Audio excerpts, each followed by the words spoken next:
to me like.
Hey, where is everyone? What's up, Annie? Hey, Rock Jam. Hey, Sweet Misery. Hey, Sly. Doot, doot, doot, doot. Ba-dum-bum. This is bad. I've never had this few people in here. Maybe it's broken. Doot, doot, doot, doot. What's up? I'm tired.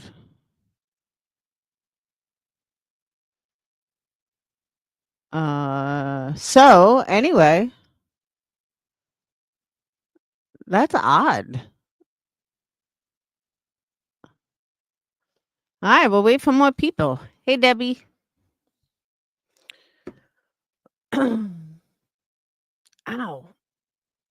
My body hurts. I've been working too hard. Too hard on this reorganization.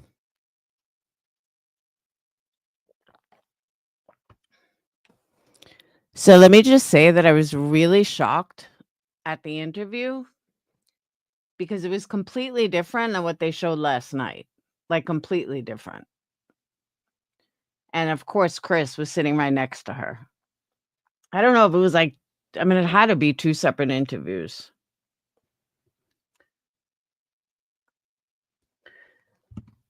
But I was like, wow, that's weird. Ugh.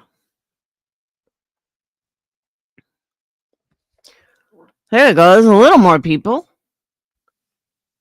I mean, in all fairness, Dietz is going to tell you how many numbers I have. Like, she's interested in my numbers.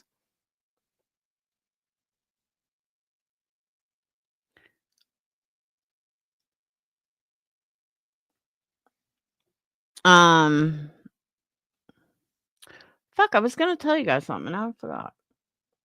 I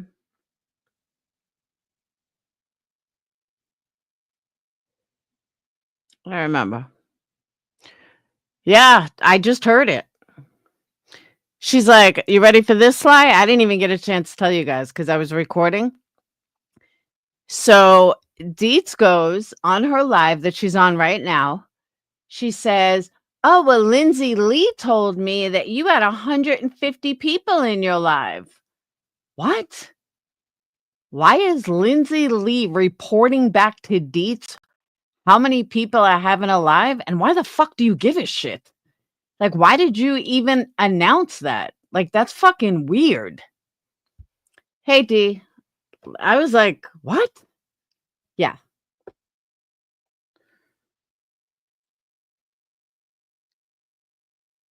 You also have the bone carrier? What's a bone carrier? And Nunya, how many more digs? Do I make you feel insecure or something? Because you throw more digs at me when I don't even fucking talk about you. And you're constantly throwing digs. So I'm just wondering, like, do I make you feel insecure? Because I think I do. Nunya was like, thank you. That's what I'm saying.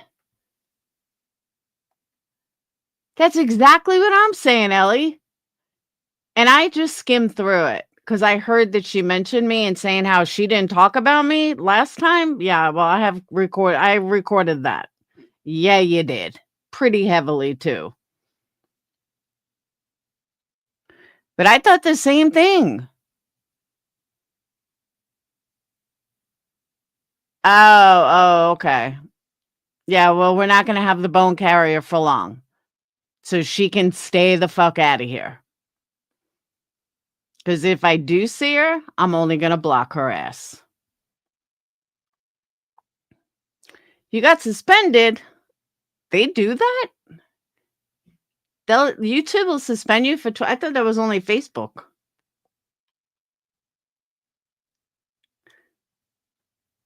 That's fucked up.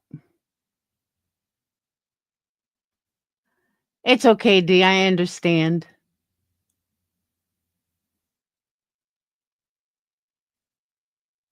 24 hours, and guess where I left the comments at? Uh-oh. I'm scared. So that's when they ask you, like, would you like to edit it?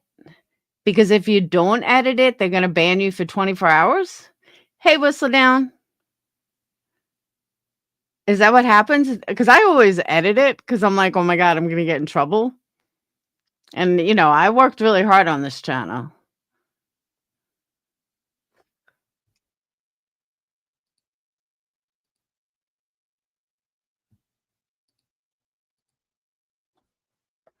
So I'm always, like, really, really careful about how to do it. You know, actually, God loves me, I'm glad you're in here. I saw that you had left a comment for something. I don't understand how someone like you could be so fucking stupid. And the reason I say that, because if you were half of the religious person, even I know more about Christianity and how loving they are and how forgiving they are and how they don't hate anybody, like a true Christian. So when I saw your comment, I just had to fucking laugh at it because it was the most hypocritical joke I've ever seen in my entire life. So carry on with your badass self. Get the fuck out of my chat. Oh, wait, I just banned you. You're banned, so you can't come in here anyway. But the actual stupidity of someone pretending to be all religious when they're nothing but a fraud, it just goes to show how these people are. Yeah, Rock Gem, if you leave like a bad comment for someone, it'll tell you, are you sure you want to post this or do you want to edit it? So I always edit it and like remove the bad words just in case. But now I know. Now I know. Make sure I always edit it. I just love these fake Christians who think that they're coming at me because they're so religious and they're so fucking fake. I know more about Christianity than they do. Shit's comical. Absolutely fucking comical.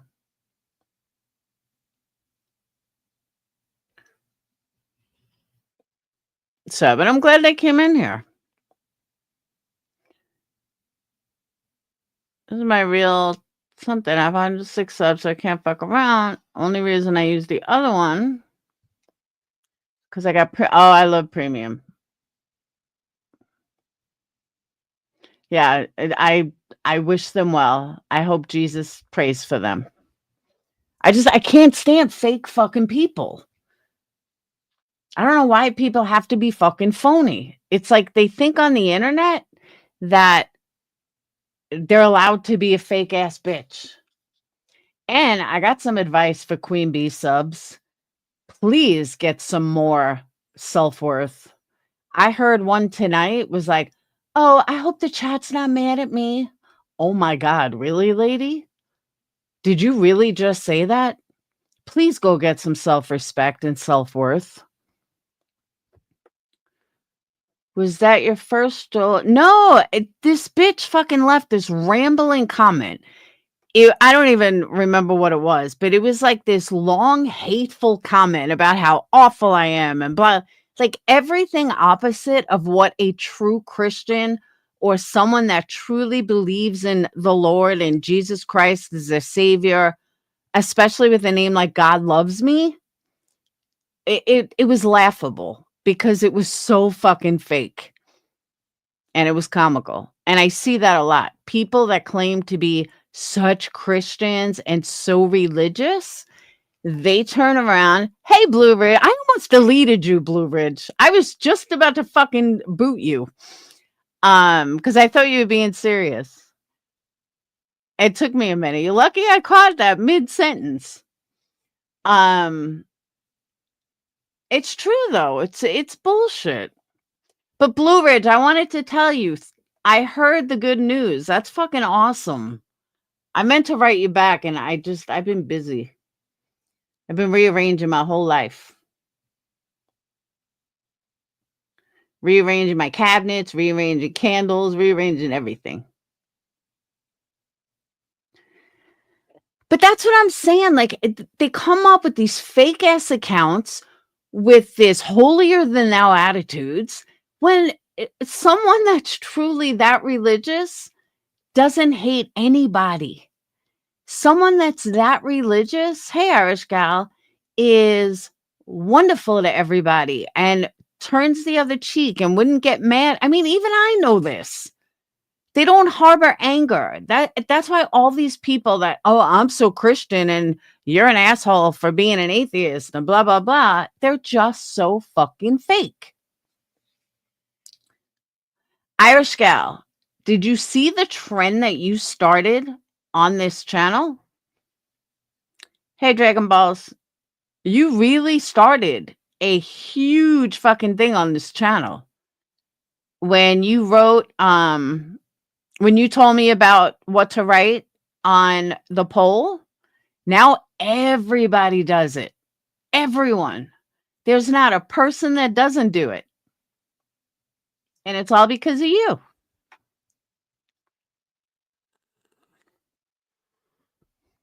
Like, did you hit the thumbs up or whatever on the poll? You started this huge trend. Everyone thinks I started. I'm like, no, Irish Gal gave it to me. So yeah, you started a big thing. Trendsetter. Hang on, I gotta go plug in my vape.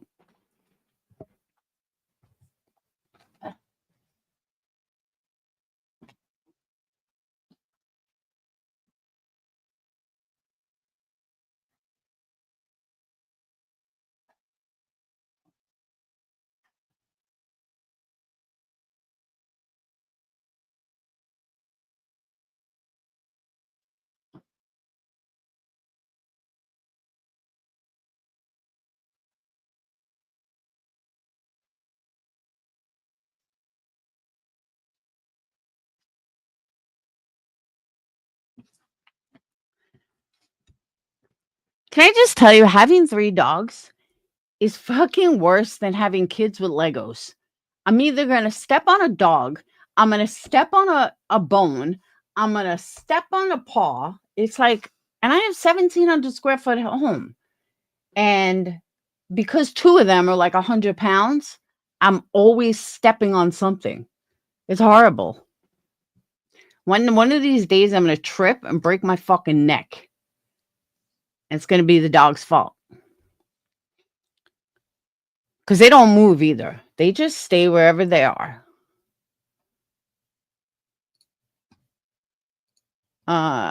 Ooh, the poll is close.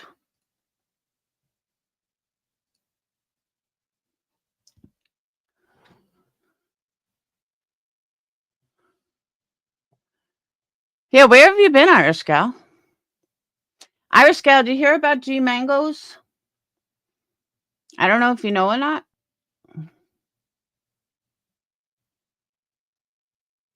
G Mangoes passed away. I don't know if you were aware.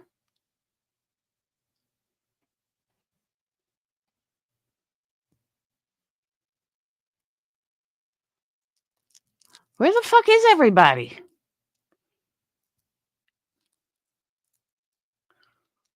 Ouch. That sucks.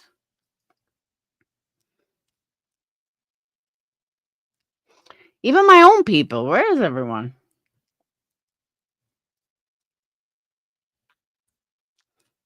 Maybe it's not a good time.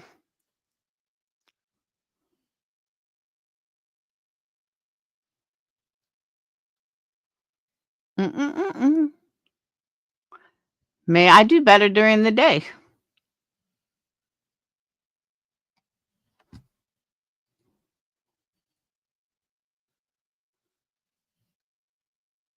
I don't think you gave it. Yeah, but I've still given it a little notice. I'll take the little Maltese. I'm not giving them away. Get rid of the big ones. Hey, Jeanette. Now, Winston and Karma are like besties. Total besties. Karma wouldn't even go outside unless Winston goes. All right. So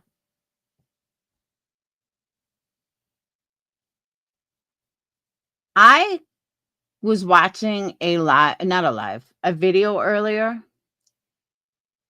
that I really want to show you guys. I found it very interesting.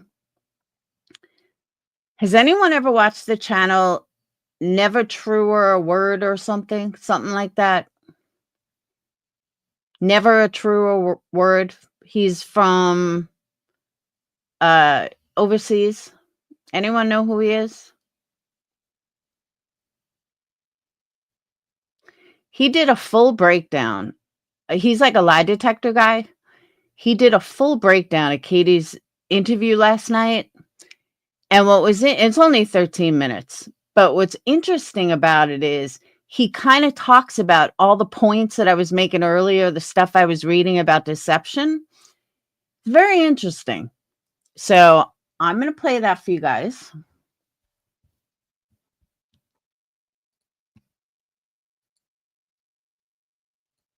Oh. Now, is there anyone here that didn't see Katie's interview from last night? I mean, it's very short, but.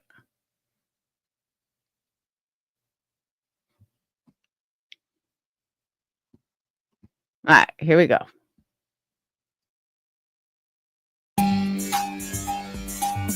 The mother of missing boy Sebastian Rogers has given a new interview to mark the 1-year anniversary of his disappearance. And as someone who studies words and the words that people use, some of the things she says make me curious. We are never going to stop searching.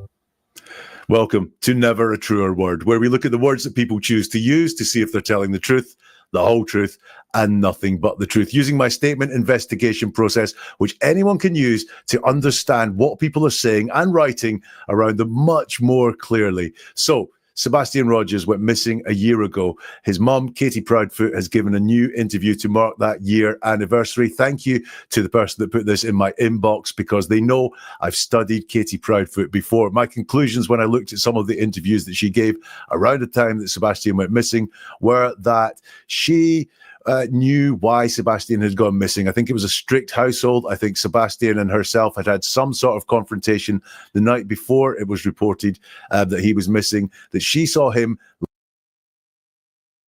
Now, I want you guys to think about this for a second. This was what I wanted to tell you guys. I said this earlier.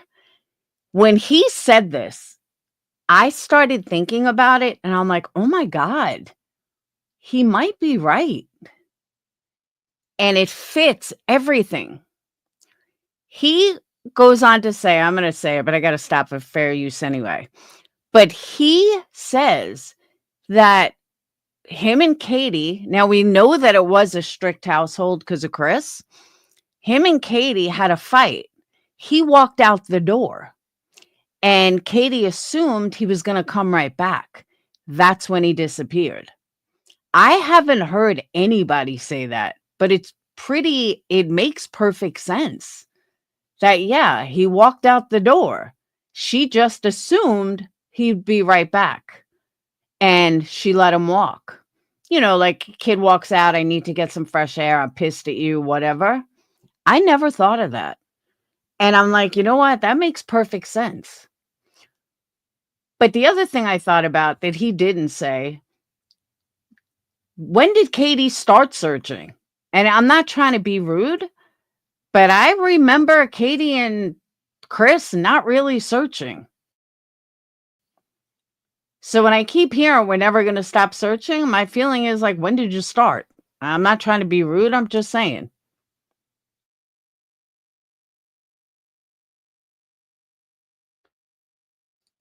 That's the thing, Amanda. I don't know. But if you listen to everything he says, it makes sense.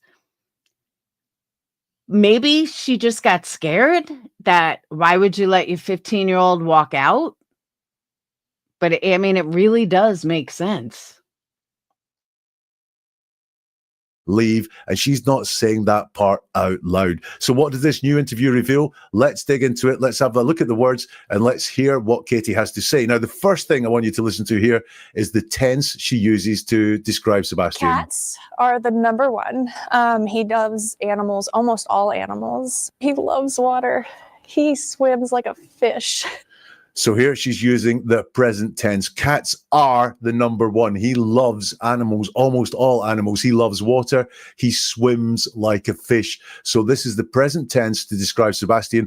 Very much what you would expect if she was aware that Sebastian was still alive. She would use that present tense. It would be a reassuring thing, because sometimes when you hear from the loved one of a missing person and they know that something has happened to that missing person, that that person is not with us anymore, then they slip into past tense, even though the concept should be that this person is still with us. However, that changes further on in the interview.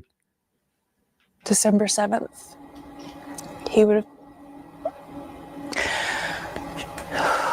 he turned 16, and he should be home for that. So Katie says there, December 7th, he would have, and then there's a long pause. He turned 16 and he should have been home for that. So there she uses the past tense. He would have.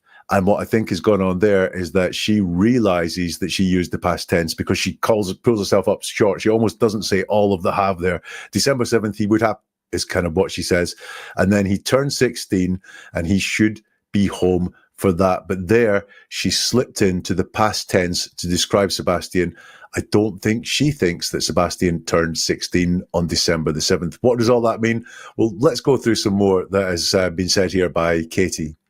Did anything happen the night he went missing that was like caused him to run away? Was he punished in any way? An argument? Just a normal night? It was a normal night. It was a calm night. Okay, so there it's put to her, did anything happen the night he went missing that caused him to run away? Was he punished in any way? An argument? Just a normal night? And Katie says, it was a normal night. Now, I hate to jump ahead, but because I saw this already, so it's hard for me not to, jump ahead a little, but why would she say it was a calm night? Like, what's the point of saying it was a calm night? But he gets into it, so I'll be quiet. It was a calm night. Now, the word normal always raises my flags detection because people don't notice things that are normal often. However, in this case, the word normal's in the question. So it's normal to, excuse the pun, it's usual to reflect back the words that are in the question. So normal doesn't concern me there because it is put to her, was it just a normal night? And she says it was a normal night. And then she says it was a calm night. Why does she feel the need to point out it was a calm night? Because a lot is put to her there. Did anything happen that caused him to run away? She doesn't deal with that part of the question at all. Look, maybe it was edited out, to be fair to Katie, but she doesn't deal with the fact that she's asked, was he punished in any way? Did anything happen that caused him to go missing? And she doesn't say, no, none of those things happened. She just says it was a normal night, reflecting back the question. And then she feels the need to tell us it was a calm night. Now, why does she feel that need to tell us that it was a calm night? Why does she feel the need not to deal with, did anything happen that caused him to run away? Why does she feel the need not to take on the question, the part of the question that was he punished in any way? Let's get some more from Katie. What do you believe happened to Sebastian?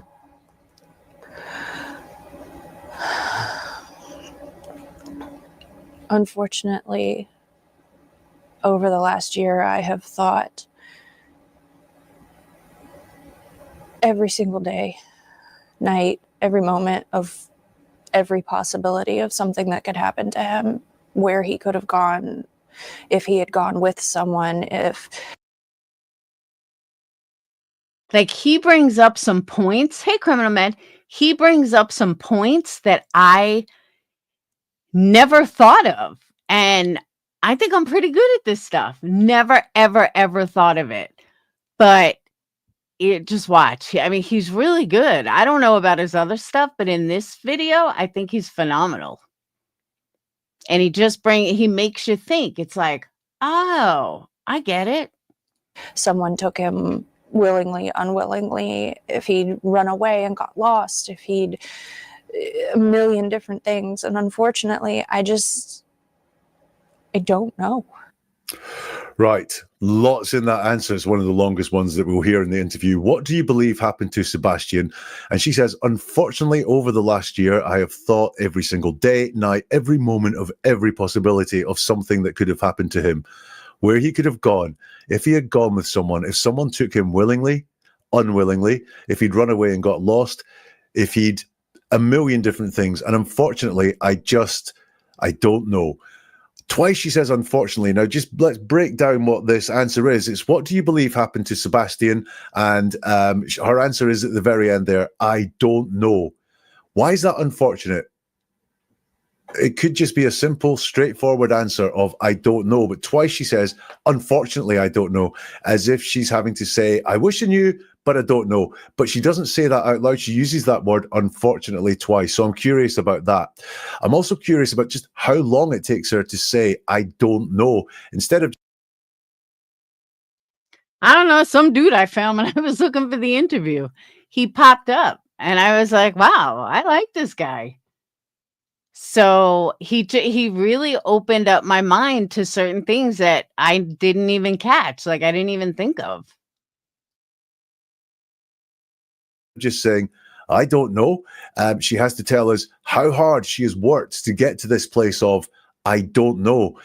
In other words, she has to persuade us that she's considered every single possibility and that the I don't know is not just a natural thing of I don't know what's happened. But what we've got instead is this, I've really thought hard about this. Look, every single day, night, every moment, every possibility, and she's working hard to persuade us here that she's worked hard on this to come up with, I don't know. Look at priorities. The first thing we say in a list is quite often the most important thing to us. And she says, I've been thinking of every possibility of something that could happen to him.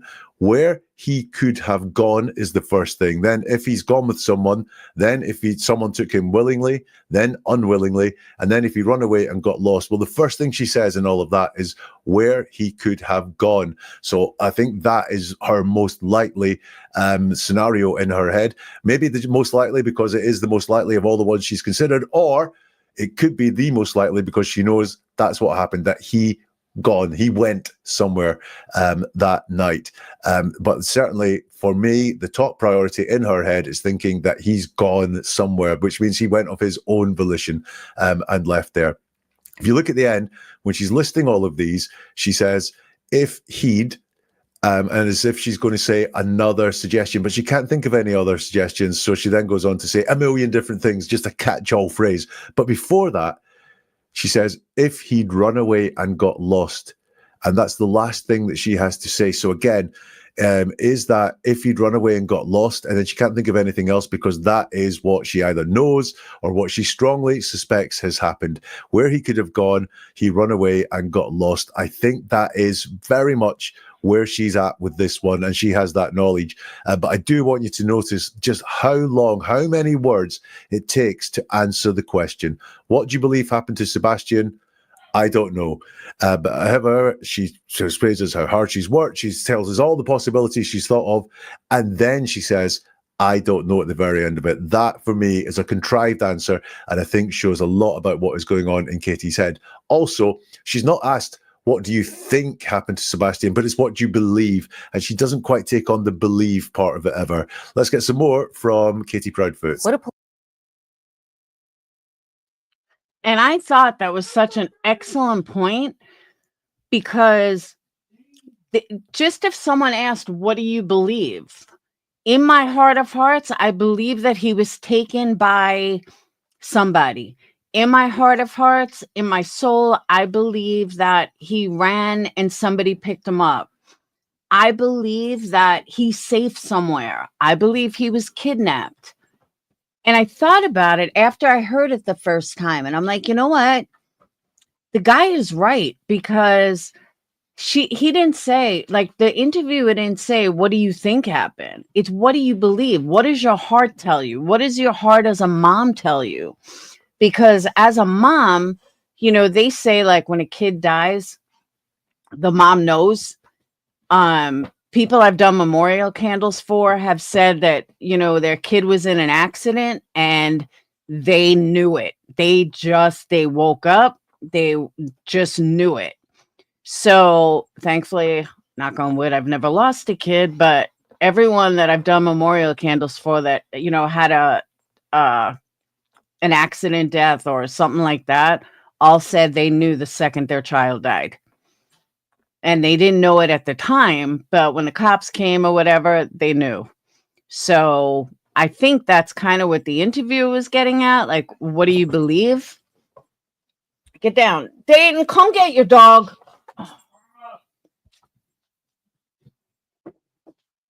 Police tell you at this point? What do they think? Unfortunately, that they have zero evidence. Another interesting answer. What do police tell you at this point? What do they think? Then there's a long pause before she answers, and she says, unfortunately, that they have zero evidence. So let's break that down. Now, that long pause, what do police tell you at this? This is another thing that hit me like a ton of bricks. Why in the world would she use the word evidence? And it didn't hit me until he pointed it out. Evidence is like what they use against you, not for you. So to say that they don't have evidence but not follow up with anything, that's kind of weird, but he explains it better.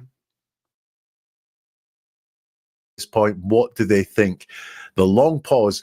Why does she have to think for a long time before saying what the police are telling her, where the police are at? Why is there that long pause there? Is this the fact that she's not wanting to say the first thing that comes into her head, which is the truth, which is what the police are saying or what the police have let onto her? And instead she's thinking, how do I word this in a way that works out for me? Very potentially, that's what's happening. She says, unfortunately, so we have that word again. And then they have zero evidence. Evidence in this scenario is evidence of bad things happening more than likely, not nice things happening. They have zero evidence. Evidence is of something happening. So I want to know, again, I think she's got this concept in her head that something happened, that Sebastian has left and they have zero evidence to go on. It's not they have nothing to go on. She's not saying they've exhausted every avenue they can. It's they have zero evidence. You'll notice this is a compound question. There's two parts to it. What do police tell you at this point is number one, and what do they think is number two? And she only answers the first part of that question, which is what do police tell you? They have zero evidence. What do police think? She doesn't take on at all. She doesn't tell us what the police have told her the theories are. Why is that? Maybe the police haven't told her the theories. She doesn't say that. She doesn't say the police have not told me any theories. She wants to not take on that part of the question about what do the police think. Let's get some more from it. I would just like to tell my son that I love him and to know that we are never going to stop searching. So that goes, I would just like to tell my son I love him and to know that we are never going to stop searching. Well, why? Why would you never stop searching? Why would you never stop searching? Because if you know he's not going to be found. It's a very interesting way of describing that it's not, we're never going to stop searching until he's found, or we're never going to stop working until he's home. It's just point blank, we are never going to stop searching. At the very best, that suggests she thinks there's a futility in the search for Sebastian. So that's the highlights of the interview. That's the bits that I pulled out. It doesn't change my mind on what I think happens. I think she knows what happened. It was that calm night that I don't think was so calm, and she knows that Sebastian left the house that night. And I think now, sadly, because we'd all like a positive resolution to this, but I don't think she holds out much hope that Sebastian is going to be found safe, which is kind of sad, and it must be a sad place for a mother to be. If you want more episodes like this, digging into the words. So what do you guys think? It was pretty good, right? I want to see his other stuff on Katie. Here's his channel, by the way, if you want to subscribe. But he said he has other stuff on Katie. I want to take a look at it.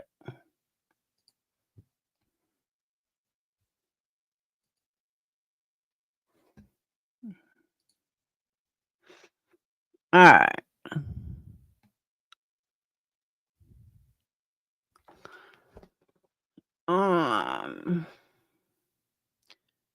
There's Katie.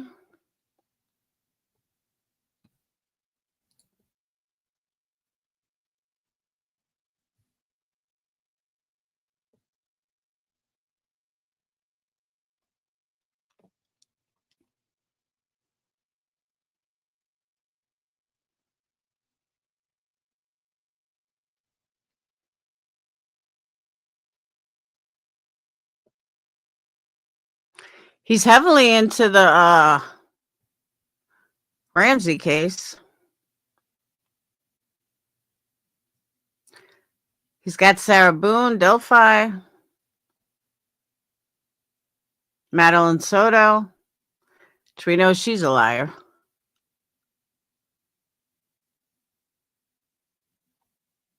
Scott Peterson.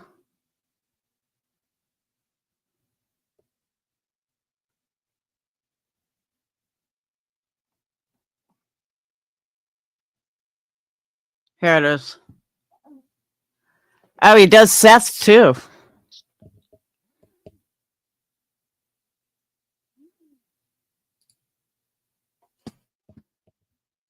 Just before this episode. All right, let's see what he's got to say about Seth. So I wanted to tell you, you can get more from Never a Truer Word by subscribing with the statements or unlock. And if you do decide to subscribe, thank you very much. At the time of recording, it's a really, really sad story. Sebastian was 15 at the point that he went missing. We're going to look at Seth Rogers today. Seth is Sebastian's natural dad. Seth and Sebastian's mum have split up, so he was spending his time between his two parents. I did this story before, and I looked at Seth's mum, Katie, and stepdad, Chris. You can find a link to that in the show description if you want to take in that. And I found some interesting things in the words of Chris and Katie. I thought that something happened that night. That's the Sunday night before Sebastian was announced missing. I thought something happened that night. Something happened, and whatever happened, it caused Sebastian to leave, because they kept talking about that Sunday night, even though they weren't asked about that Sunday night. I thought whatever it was, some incident or fallout or something like that, was related to Sebastian's behavior. An interview that he did words for it, over to Katie's house to see what was occurring at that is. Here's some more from the same interview. Seth, what have you been doing to find Sebastian? Been handing out flyers every day. I've been on some podcasts. I've done some face-to-face interviews on the news. I'm just anything I can. I've been to the south side of Nashville. I've been to Franklin. I've been to Bellevue. I've been through Henderson. I've been through Gallatin. I've been through Clarksville. I've been through Oak Grove, Kentucky. I mean, I'm handing out flyers, finding out. I mean, I want everybody to see my son and know that he's missing, and that if you see him, call 911. I need my son back. The first thing I noticed, and it's the very first word of his answer, is he drops the pronoun I, which sometimes talks to us about a lack of commitment to the answer. He doesn't say, I been out I've been handing out flyers every day. He just says been handing out flyers every day, which makes me think, ooh, is there a lack of commitment there? Is that really what he's been doing because he hasn't had the pronoun I at the beginning of it? But then he talks about I all the way through. I've been on podcasts. I've done some face-to-face interviews. I'm just anything I can. I've been to places. I've been through. I've been through. So he talks about I a lot there. So I think there is a lot of personal detail in that answer. The full answer was, been handing out flyers every day. I've been on some podcasts. I've done some face-to-face interviews on the news. I'm just anything I can. I've been to the south side of Nashville. I've been to Franklin. I've been to Bellevue. I've been through Henderson. I've been through Gatlin. I've been through Clarksville. I've been through Oak Grove, Kentucky. I mean, I've handed out flyers, finding out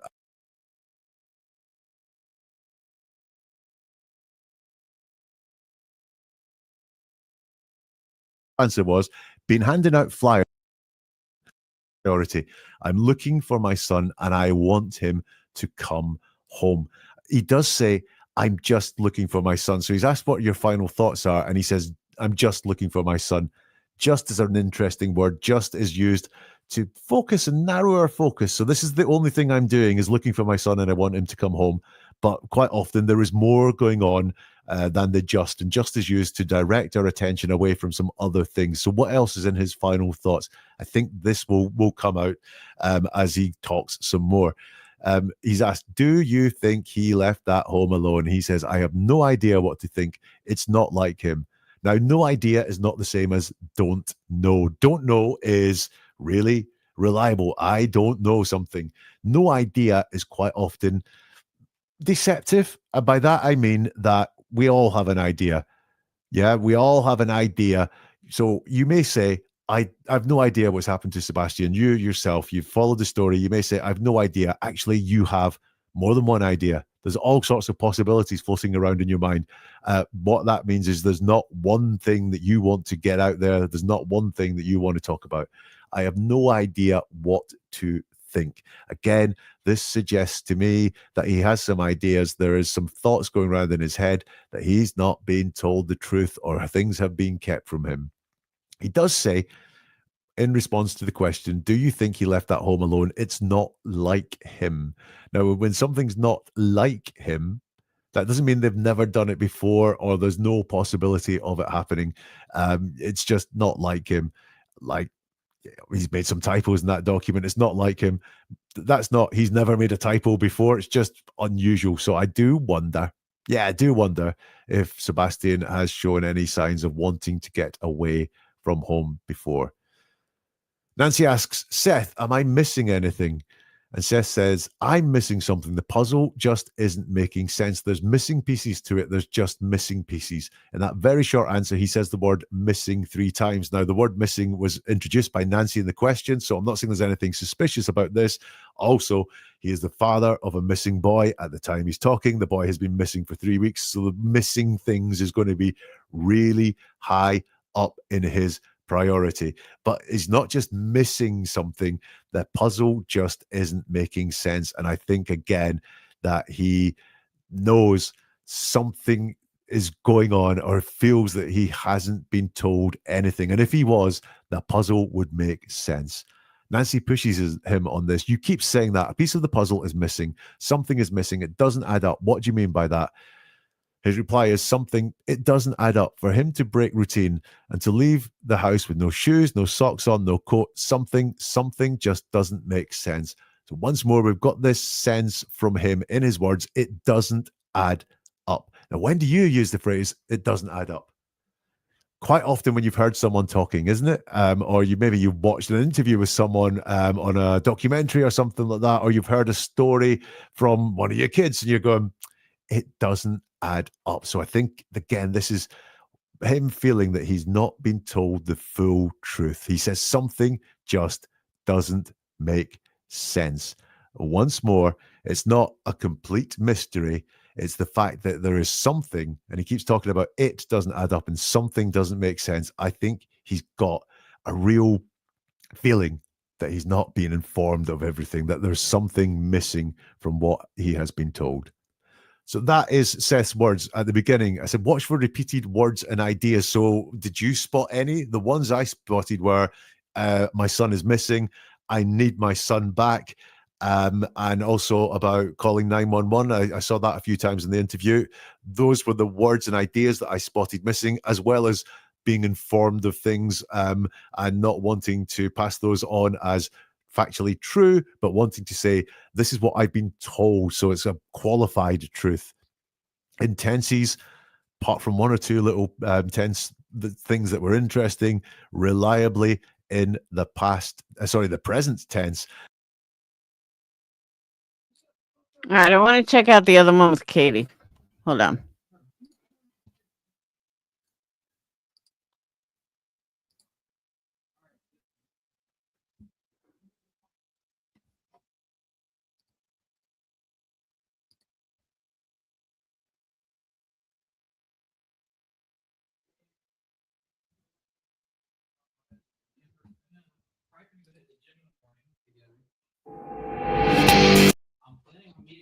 All right, so this is a podcast from April of last year. I don't know how long it is. Let me see. It's like 47 minutes. I kind of skimmed through it.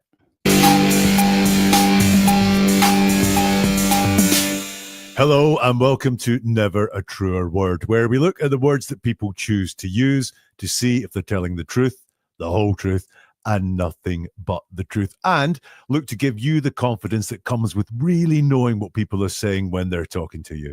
In this episode, we're going to look at Sebastian Rogers and the disappearance of Sebastian.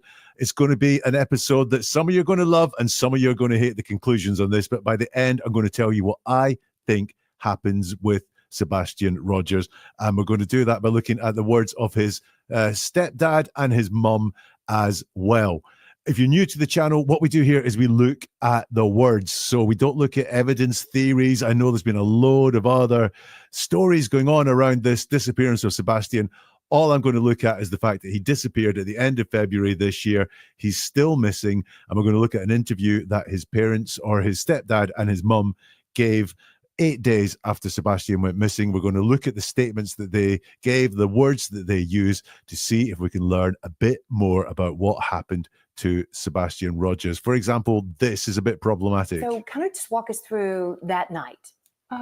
We were out and about that day. We were having a really good weekend. You'll find out why, and you'll also find out what I think has happened. It's all about giving you the skills as well. So keep an eye out for repeated words and ideas. That Sunday night that he went missing. So walk us through. We've got so many people who really want to know, okay, how did this happen? So kind of just walk us through that night. We were out and about that day. We were having a really good weekend. We got home. Everything was pretty normal. He was playing in his room. When I told him to go to bed, he did. He said, "Good night, Mom. I love you." Say goodnight to his puppies. A little bit later, I wound up going to bed, and when I woke him up for school, he wasn't there. So in your mind, that's usually around what time? When do you normally wake him up? Around 6 o'clock? 6. So were you instantly thinking something's wrong, or were you like, he may just be already? I don't know. I don't have the patience to listen to all of this again. But did anyone not hear the interview from tonight?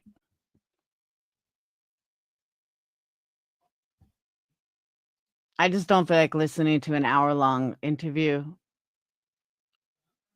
I don't know if you guys agree. Thank you, small town. Tell me what you guys want to do.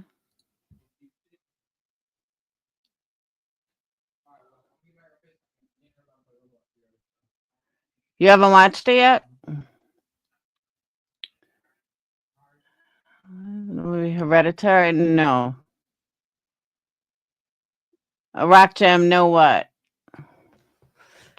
Ugh.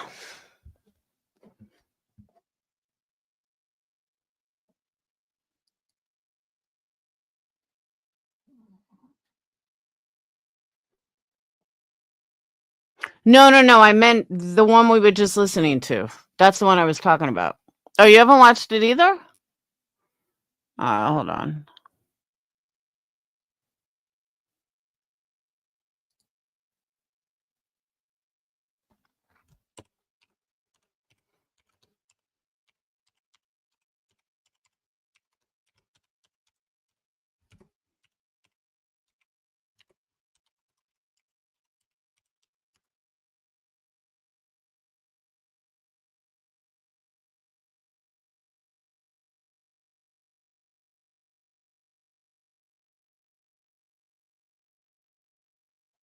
All right.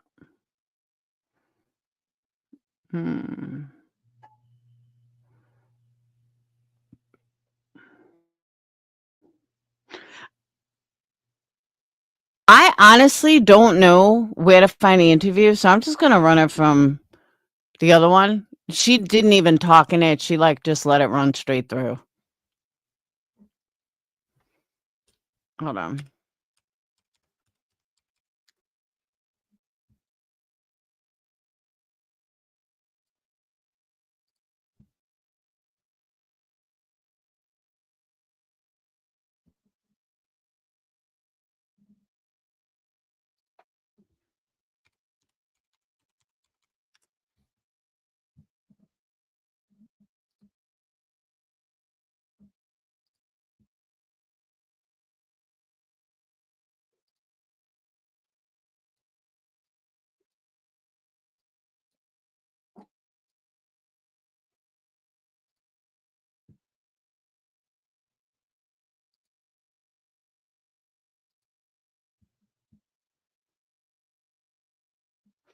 Hold on. News 4. Hold on. Let me see if I can grab it. What? News 4. Let's see.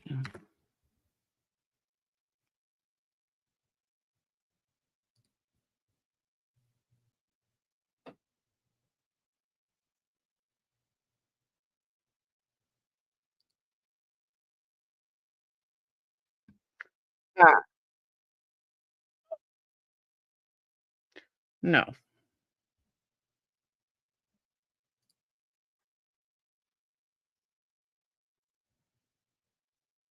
I honestly don't know where everyone found this fucking video. I'm not gonna lie.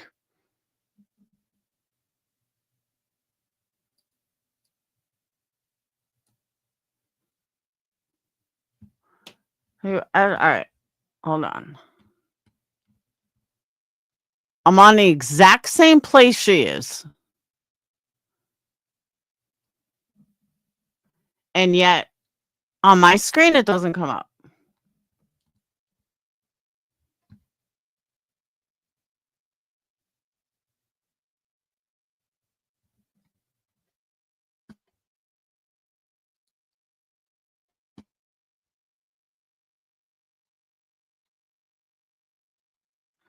Is this it?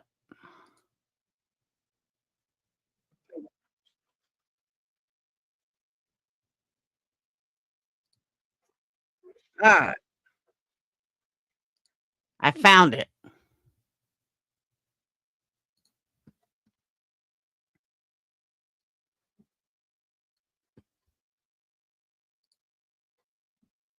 All right. Here's the interview.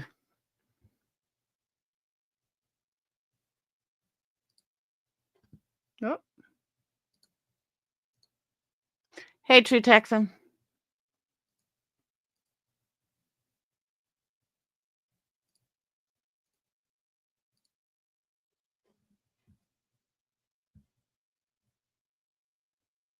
Come talk with me. I appreciate you. Thank you. So here we are. So it's an entire year after Sebastian's disappearance. There's no really strong lead. There's no sighting yet. So tell me what you're feeling now. Here we are 1 year later.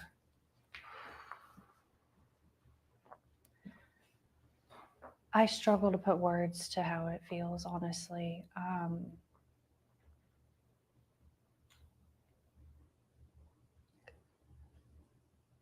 the amount of ups and downs, the amount of like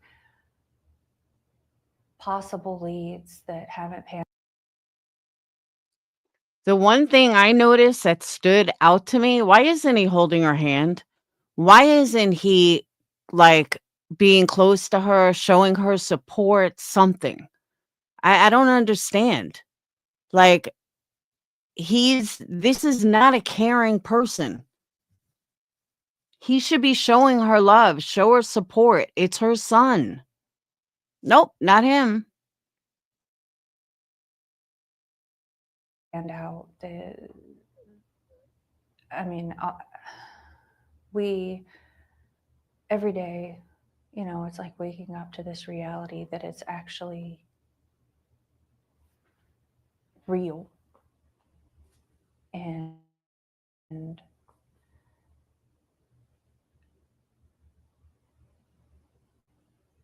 I mean, Sebastian should be home with us. I mean, he should be in school, he should be playing, he should be learning, he should be experiencing life. And until we can find him and until we can bring him home, we're going to keep doing everything we can to make sure that people don't forget about him. We're going to keep making sure that we spread awareness for him, and we're going to keep searching, and we're definitely going to keep praying. You've told me you do want to stay positive. I know you both want to stay positive. That's all part of it. So in your mind, do you see Sebastian coming back through your front door? Do you feel he's okay? He's alive. He's out there. I dream about it every day. I dream that one day I'm going to wake up and this is going to be a nightmare. But yes, I believe that my son is out there somewhere. I believe that we are going to find him. We are going to bring him home, and we're going to find a way to recover from this. And I'm going to watch him grow into a young man and, live the life that he deserves to have. What would you say to him when he walked in that door? Oh God, I don't even know if I'd be able to speak. I'd probably bulldoze him down with hugs. Honestly, when I picture that, I just picture being able to hug him, to hold him, to smell it. I mean, just to be able to hear his voice, to hear his laugh, to see him just be with us and be okay is like I can't wait to see my son. I want to find him so bad. I could totally rip this apart if I wanted to. Hey, Becky. Hey, Yarn. Yarn, I went on early just for you today, and you didn't even come there. I was like, I'm going to beat her butt. This is like so fake to me and so phony. And her body language just does not match anything. It's like, no, this isn't right.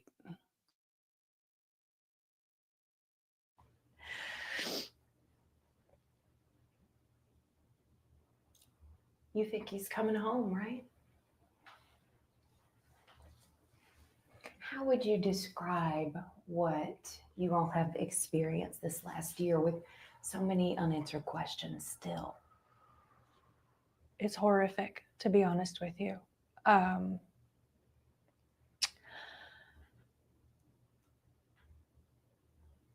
don't know how to describe what it feels like to watch the news, to go hang flyers in every store, every business, every place that you go to, and still find that some people don't even know about it. To to hear that there might be a lead, and then just to sit there and have to wait and find out that it's not him yet. And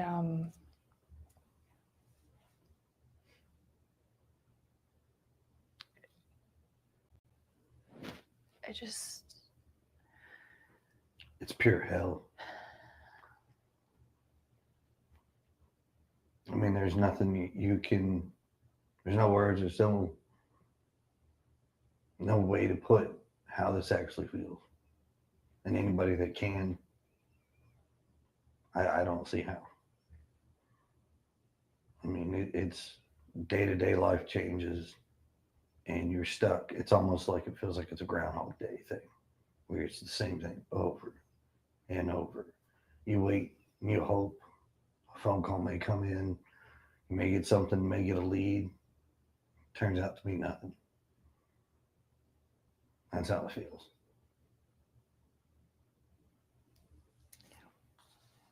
What is that message? I know we were talking. Let me just say, I'm not blaming them at all, but there's something sketchy. There's something missing between both of them. I don't know what it is. I don't know if it's anything. It may be nothing, but something is missing. There is a dot that's just missing. They called the police on, I'm going to get to that too. She said something that made me think of that, Amber. We're going to get to that.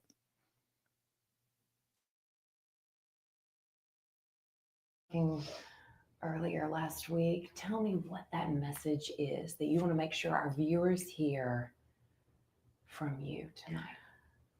I want to thank everyone who is searching. I want to thank everyone who is spreading flyers, spreading awareness.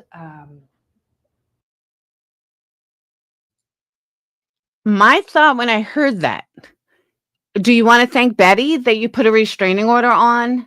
Do you want to thank the people that you told to not look for your son? Do you want to thank, I mean, she says it like, yeah, I want to be thankful. You're not thankful. You put a fucking restraining order out on someone that is doing nothing but looking for your son. You may not like her. She may spread rumors. She may, be an asshole. But at the end of the day, she's still looking for your son. And that wasn't good enough. I want to ask everyone not to forget, and I want to encourage people to keep helping and to keep bringing awareness, not only to our son, but to all of the missing children, because they all deserve to go home.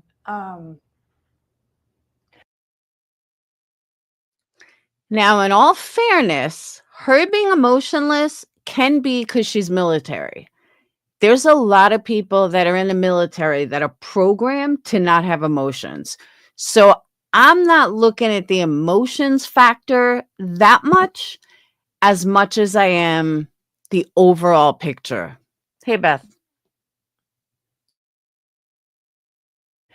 And I would also like to say that if my son could hear it, that we love him so much and that we are going to keep searching. We are going to keep looking. We are going to find him and we are going to bring him home.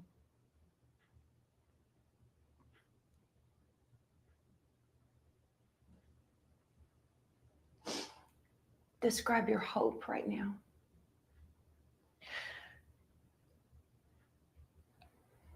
I'm trying to be positive as I can because I know that my son is out there. I struggle to find words to even describe how it feels anymore because it's a living nightmare, to be honest with you. But at the end of the day, it's not about me. It's about the fact that Sebastian is out there and that we are looking for him, and we're going to keep looking for him, and we're going to keep praying to God that he is okay, and we're going to bring him home.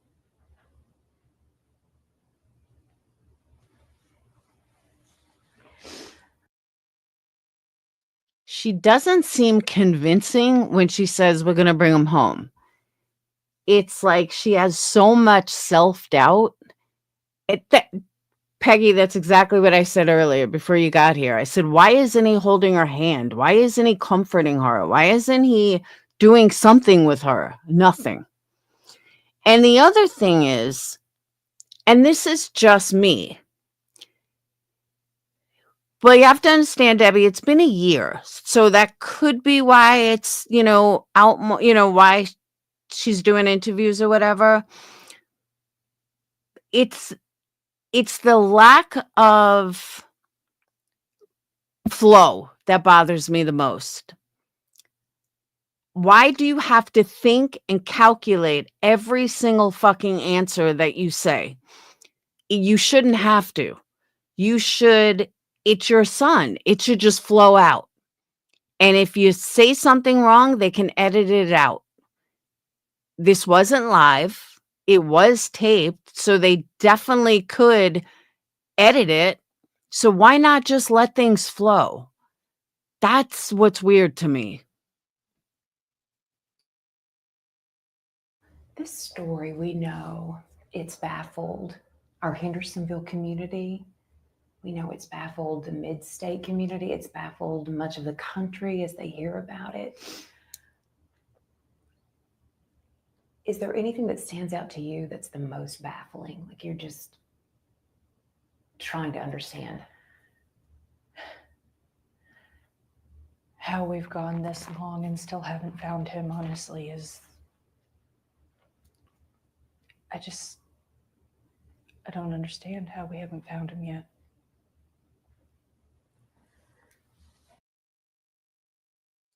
Like right there, if you look at her mouth, her body expressions, or her head shaking, no, she's hiding something. I just don't know what. And I said this all along. There is a piece of this puzzle that she knows that she is not letting out. And that's why everything is so calculated. It's just not real. Something is wrong. And the other thing is she's not answering questions. She keeps like moseying around the actual question, and there's no reason not to just answer it. Why do you think Sebastian is still missing? That's tough to say. I mean, it was the largest manhunt in Tennessee history for a child, and absolutely zero evidence. There's nothing out there. Law enforcement's working due diligently. He just said it again about the evidence thing. He's not even following it up with, there's no evidence that, he was kidnapped. There's no evidence of an alien abduction. He's not even following it up with anything. There's no evidence. Evidence would be towards you, Chris. So when you talk about evidence, that's against you and Katie, that there's no evidence of foul play. You don't use the word evidence when talking about being kidnapped. You don't say there's no evidence of a kidnapping. You say there's no sign of a kidnapping. We have no proof of a kidnapping. But evidence is used against the parents or, the perpetrator, not against evidence. Not against the actual, it's just weird. Working hard over and over and over. We appreciate everything they do. I mean, it is an active investigation, so I don't want to go into it. But it is mind-blowing at the same time that it's been a year, and the amount of people that still don't know about this, it's Like, also, why is their focus on who knows about this? Why is that their only fucking focus? That's another thing that raised a red flag. Like, huh? Who cares how many people know? Why are you focusing on how many people know? Unnerving, basically. And I know you both want to try to get the word out as much as possible, and that's what this story, obviously, that's what we're trying to do as well. There are many people who still do not know that you all have hired a private investigator. Even she was taken back by it. Even the news reporter felt like, huh? And kind of like, went around it. Like, even literally, she was like, huh? Hey, Jiggy.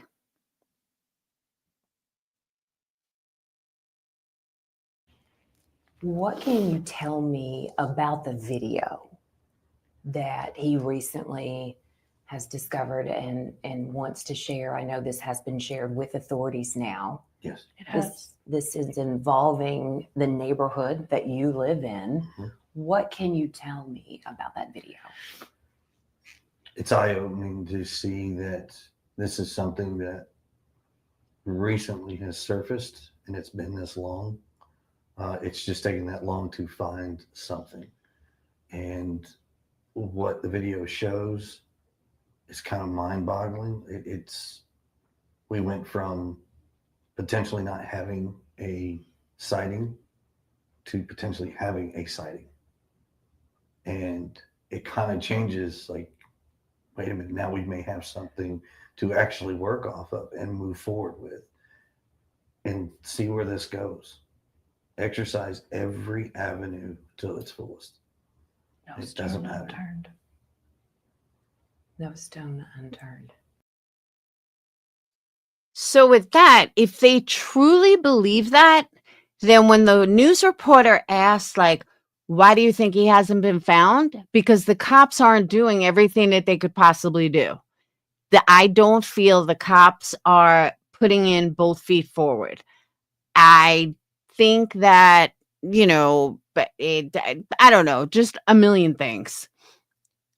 But they come out with now for this question, well, the cops aren't doing enough. It just doesn't make sense to me.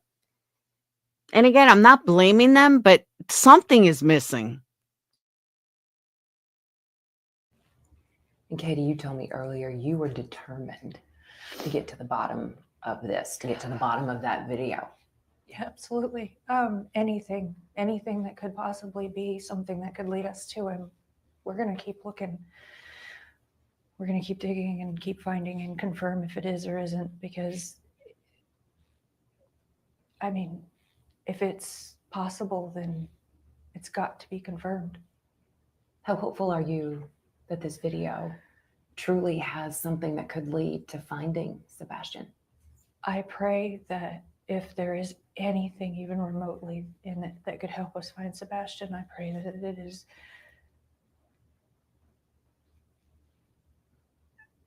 I don't know how to word it, but it's followed up and found out and confirmed one way or the other, because, I mean, Yeah. I mean, I've seen the video. I know it's in it.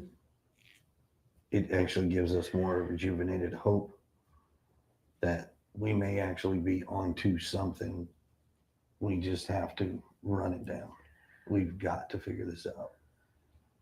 And with law enforcement doing what they can, and with the help of like TBI, the FBI, all of that. I mean, I believe Secret Service was involved in the beginning. Maybe they can look at this video as well. Let's bring people back to the table, and let's exercise every possibility of enhancing this video, looking at whatever, and tackling what it is to get an answer. Now, this is your chance to respond, to speak out, to speak your mind, whatever it is that you want to say. But no matter what the story is, there are always people who will point fingers. What do you want to say to anyone out there who wants to say that one of you could have something to do with Sebastian's disappearance? I would say to pause and to think, and I would say to consider the sources of information. Try to make sure that you're getting legitimate information. Avoid the rumors. And I would say that everyone should pause and remember why we all came together in the first place. And that is because Sebastian's missing, and because I'd like to. Did she think that way when she brought Betty to court? Did she think that way when she told everyone to stop looking? They weren't allowed in the neighborhood. When she lies like this, this is where I have an issue, because I don't believe her, because she's done too many things that's the exact opposite. And if my kid is missing, or my mom or somebody, and someone said to me, how would you feel? What would you say to someone that is pointing the fingers at you? I could tell you my answer would be, point all you want. I didn't do anything. I want to find my son as much as you do. That's me, though. I don't know how everyone would feel, but that's really how I would feel. Like, there's nothing I could do. I'm not going to change your mind, but I know I didn't do it. And at the end of the day, let's just find my son. That's all. Believe that we all want to find him, and no matter what anyone's personal opinion is, that the most important thing still remains that Sebastian needs to be found, and Sebastian needs to come home. And I would just say, if that's the most important thing, why do you have a restraining order against someone that is actively looking for your son? This is why I say something is missing. say thank you to everyone and anyone that is a part of that.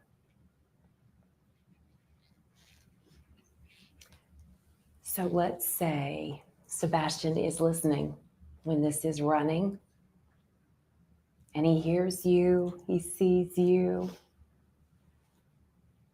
What do you want to say to him? I would say that I love you so very much, and that I hope that you're okay. And I would say that know that we all love you, and that there are so many people that care, and so many people that are looking, and hang in there, and know that we're going to find you, know that we're going to bring you home. I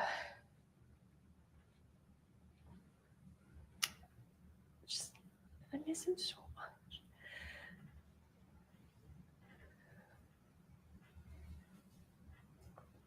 So at this point, it's keep searching. People keep looking. Keep searching, keep looking. We keep putting up new flyers. I know a lot of places, they take them down after so long. We just keep going back and putting more up. I refer to my original request, just to anyone that's willing. Don't let him become forgotten. Don't let him become lost in the next story. Not to supersede other children, because they all deserve just as much, if not more attention, because all children do. But I would say just please don't let him become forgotten and lost, because we're never gonna stop. We're never gonna let that happen if we can help it. With his autism, is there anything else that we should add that you want the public to know right now? I would say that he is what they would consider high functioning. He's not, he doesn't struggle with verbal communication, but he does, he does struggle sometimes with expressing himself, is, I guess, the best way that I could put that. But he's so smart, and he's so capable, and that I think the initial image of him that was portrayed was misleading to an extent. And I think that in the chaos of trying to get the initial information about him out, that various things got taken and misconstrued. All right, now let's examine that for a second. This is somebody who used photographs that were old. This is somebody who was the only person giving the police information. So how did everything get twisted? She's the only one here. She was the only parent that was with him. So what information got twisted? The fact that you left the same day that your kid was missing, that you and Chris took off and went elsewhere? What information is missing?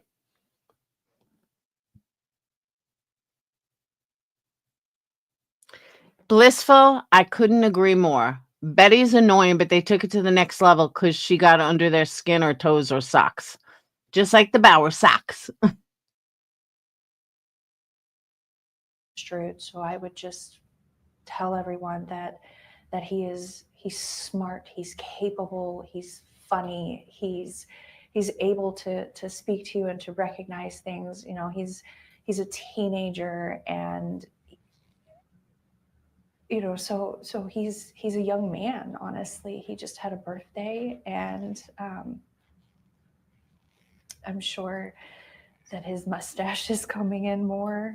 I mean, he really is a good kid. What do you miss most about your son? Oh, God. I miss his smile. I miss his laugh.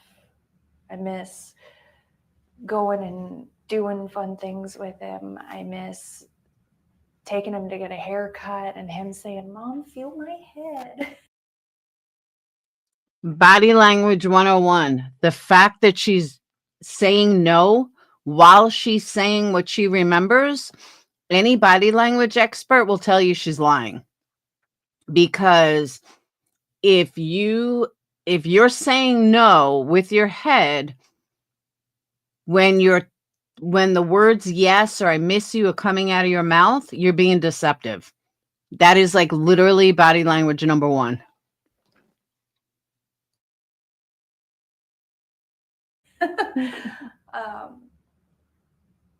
I miss cooking dinner with him. I miss game nights. He would play Uno until the sun came up if you let him. You know, he goes through phases of which games he's into, but you know, I miss him. I miss everything about him, the good, the bad. I miss his attitude. I miss, you know, him trying to eat all the sweets instead of dinner. I miss him stealing my Brussels sprouts while I'm trying to cook them. Oh. I sense lots of joy that's being missed right now. Green tea. His jokes, the way he laughs when he tells a funny. He had there's a video that I put out that he was being goofy, and he had this like half gallon of green tea that he had gotten from the grocery store, and he thought of this joke, and he ran in the kitchen and he grabbed a green cup and he was like, "Mom, green tea." And it was just so funny, and I was just like, "Dude, hold on, you got to do that again." And I grabbed my phone and I was like, "You got to do it again." And he was like, "Green tea." And he was just like, it's not in the video, but he was just rolling because he just thought it was the funniest thing ever. And He's got some quirky one-liners. oh God, he was getting he was getting to where he had some good ones. Sounds like a great See how they both shook their head yes? sense of humor. It was Yeah. definitely developing. He was coming into his sarcasm.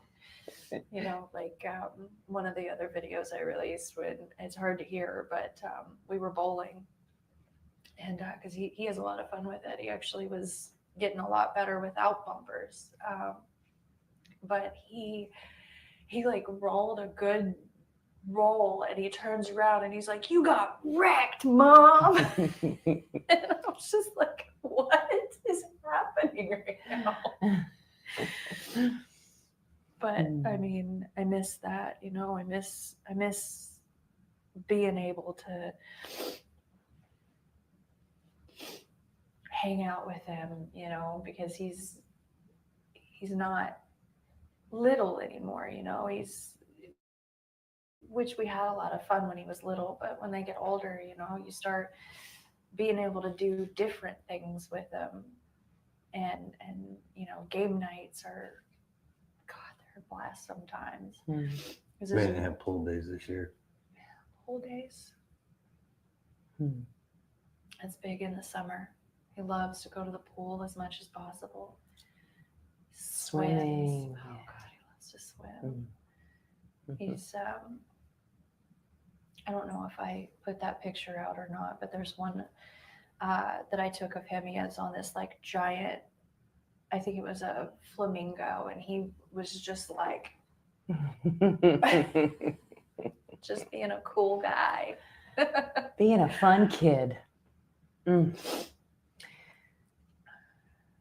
For our viewers, before we end this, I guess your message for them is just keep hope alive. Yes. Remember him. Keep looking. Share his face, because talking about him is what we want to do, but we want to make sure that people know his face. We want to know that See, here she goes again with this. Then why do you have a restraining order against someone who was looking for your child? people know who they're looking for, and we would just ask that everyone just kind of be aware of your surroundings in general. You never know, and all it takes is just one person that could make a difference. And go ahead.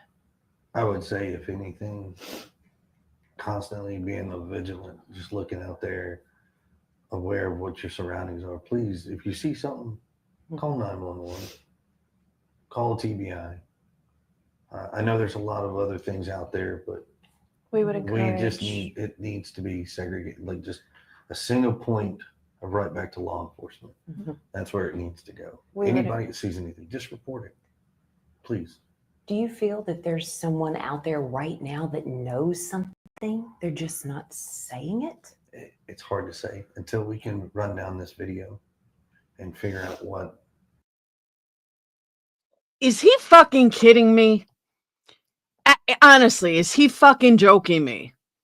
The question was, do you think that there's somebody out there that knows what happened to your son? Duh. Of course there's someone out there that knows. If you think he got kidnapped, then there's somebody that knows. If you think he got murdered by someone, then it's by someone he knows. Then someone out there knows. If you think that, even if you don't know what happened to him, somebody out there knows. That was such a simple question. Why couldn't he answer it? For him to say, I don't know, what kind of bullshit answer is that? Of course you fucking know. Somebody knows something.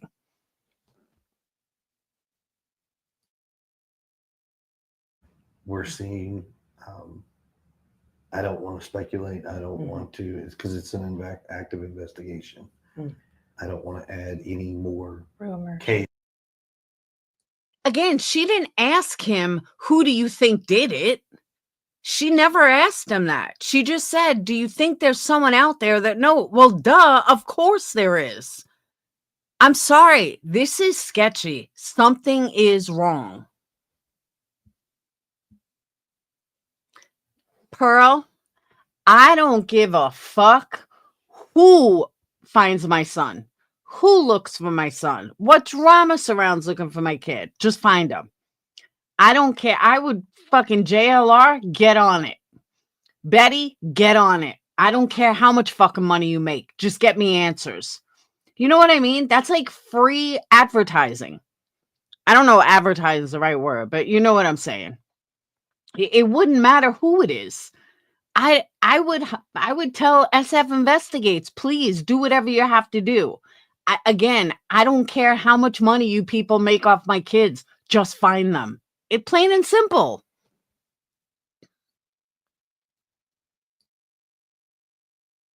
Chaos that's already out there. We just want to keep this to the core, Sebastian. Keeping hope alive. Yes. The Keeping search hope goes alive. on. We are hopeful and we are praying for you. Thank you. We appreciate your time. Thank you for talking with me. Thank you. Which is to viewers. My message would be, first and foremost, thank you. Thank you for helping spread his flyer, his story.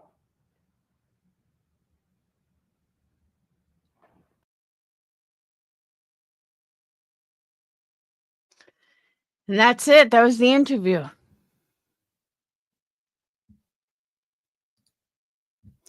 Now, just to prove my point, hold on.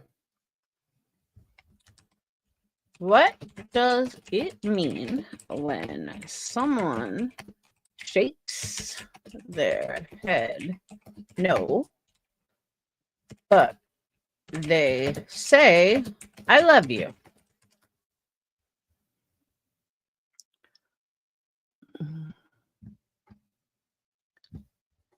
All right. Google says,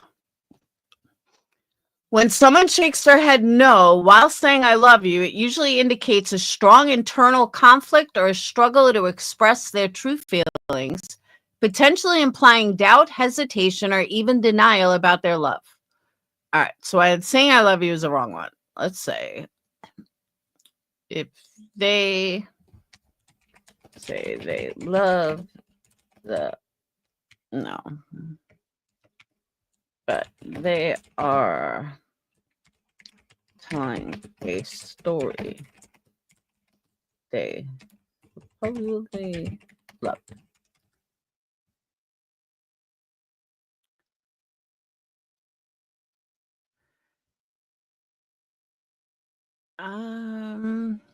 All right, so it usually indicates a mix of emotions, often signifying disbelief, amazement, or strong reaction to the absurdity or intensity. All right, maybe I'm just wording this wrong. In body language, if someone is shaking their head no, but saying yes, what does it mean? Okay. When someone shakes their head no while verbally saying yes, it's generally interpreted as a sign of discomfort, disagreement, or dishonesty, as their body language contradicts their spoken words, suggesting they might not be truthful or comfortable with the situation. That's called giving double signals. Shaking head no while verbally affirming with a yes may indicate at the very least confusion and ambiguity.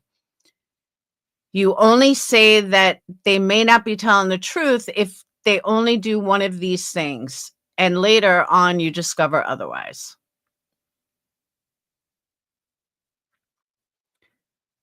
We're not judging, we are discussing. Everybody's allowed to discuss. We all may not have the same opinions. It doesn't make one wrong and one right. Everybody's allowed to have an opinion. My opinion is they're hiding something. Now, again, that something could be something small. That something could be what that guy said, that he walked out of the house and she knew he walked out of the house, but she thought he was going to come right back and never did. That's a good, strong possibility.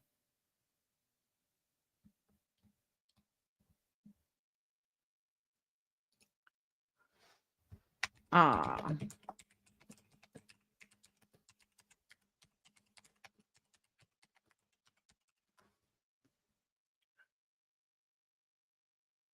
That's old.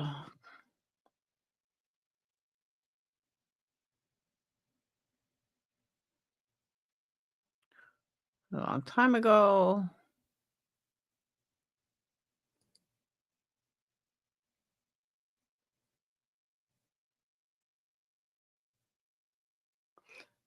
All right.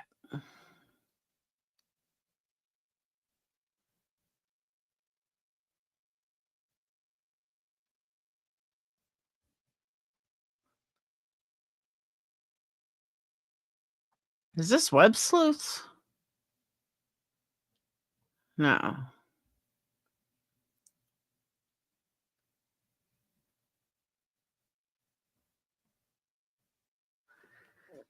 Damn, this is a lot of info.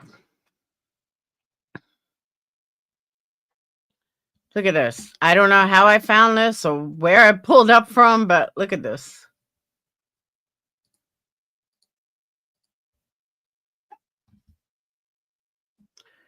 Someone literally wrote out on the second interview, wrote out everything. I mean, this is work. Chris wants Set to agree to stay off YouTube, and a PI has agreed. Chris thinks, I mean, someone literally took the time to write all this out. That's crazy.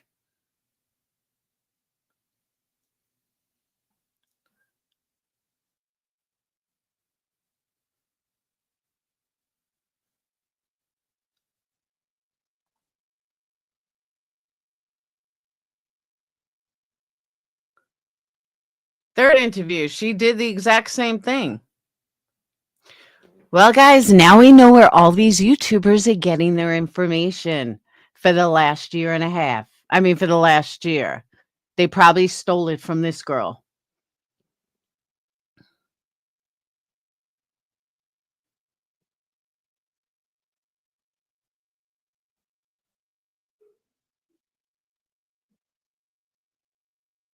Crime Timeline. You guys know who that is? There's a lot of work she put into this.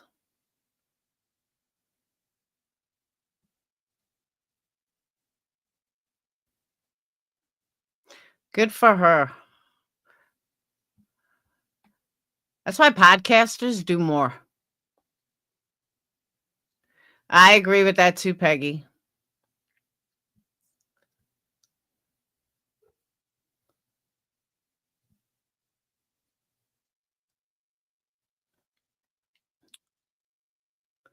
Sebastian did have trouble sleeping at night. He isn't aware of Sebastian going outside at night, wandering around while KP was sleeping on other occasions. But that doesn't mean he hasn't. What are we fighting in the chat?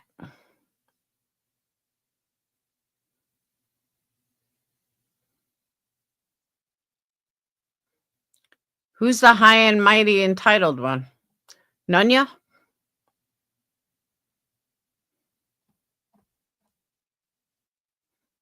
Deets? Who?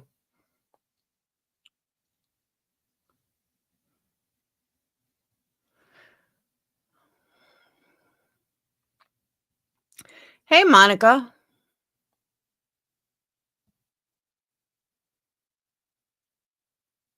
See, but Marie, who cares? That's my point. Who gives a shit? She was looking for a kid.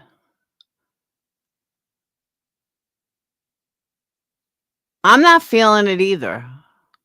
But look at all this fucking information.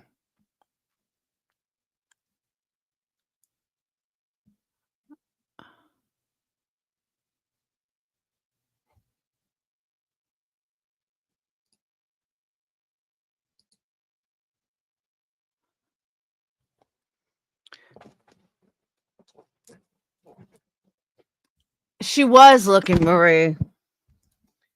She has actually put a lot of hoopla in this case. And believe me, I'm not a Betty fan. Don't mistake me. I am absolutely not a Betty fan. But come on now.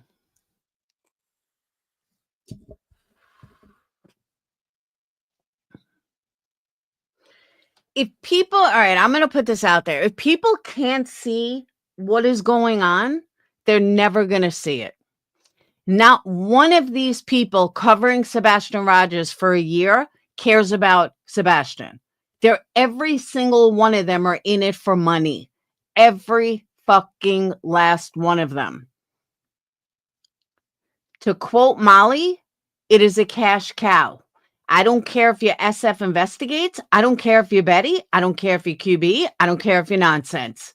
I don't care if you're Brittany. They're all the same. Every single one of them does it to make money. It's not about Sebastian. I heard that SF now went after Mob Crew. Now, I don't like Mob Crew. I think the guy's an idiot. But SF, who the fuck are you to go after him? Because he doesn't agree with you?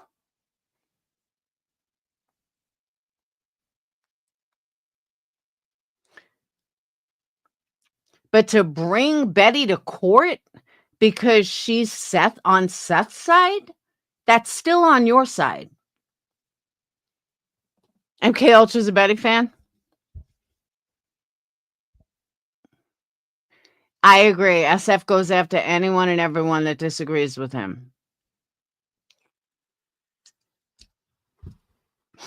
You know, at least Betty gives opinions. At least Betty handles her own panel. At least Betty listens to her people. I can't say that the same for someone else. Because most creators on here need a partner. Most creators can't handle a fucking panel by themselves. And I heard, oh, she lies like a rug. I heard that, what was it? Oh my God, now I forgot. Now I forgot what it was. Oh, I know what it was. QB was like making fun of Betty's looks. Really, Betty? I mean, really, Queen Bee? Why don't you go on camera? Let's see what you look like before you talk about someone else's fucking looks. Unbelievable.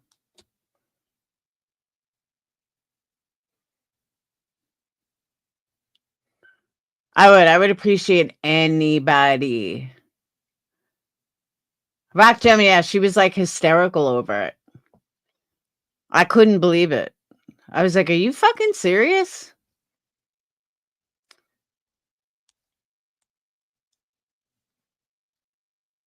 Oh, that's why I was going to look up the tattoo.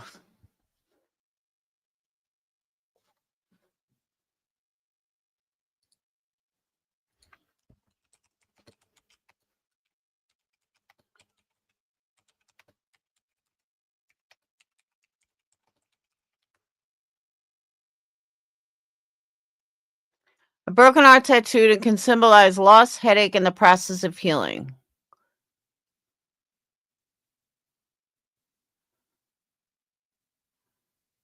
Well, that looks different than the one he has.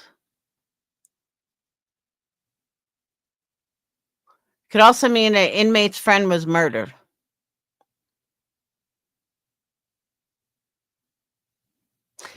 Oh, Pearl, I forgot about that. That was fucking weird. That I've totally forgot about. I forgot they all got tattoos.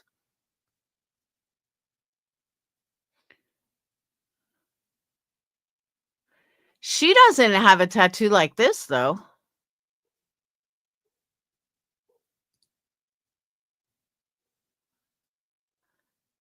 What does her tattoo look like?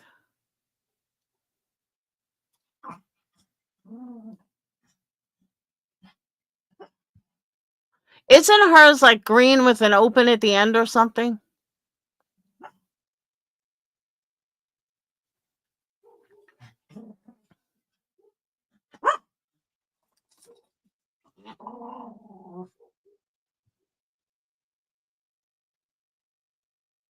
I agree there should be no sides, but there are. Hang on, I gotta let the dogs in.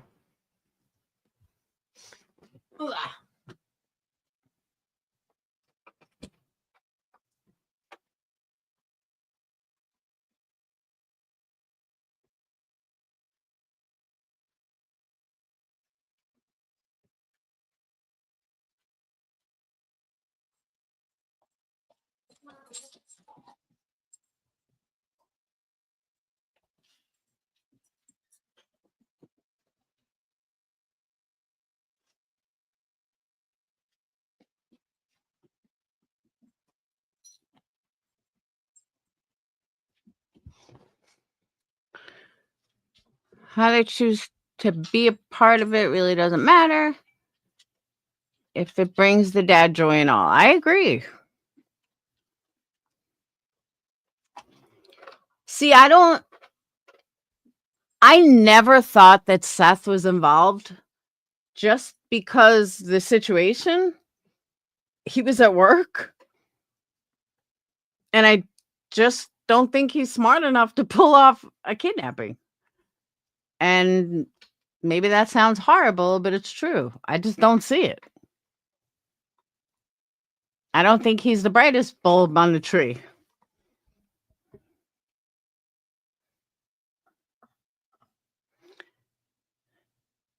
But also, when Seth does an interview, I don't feel some shady shit from him. I don't feel like the only thing that I feel like is missing when it comes to him, like truly missing, is the fact that he wasn't in Sebastian's life like he acts like. That's my only thing with him, but I don't look at him and think, oh my God, he's missing a big piece. Yeah, she did cry like a psycho. I hope she never gets out.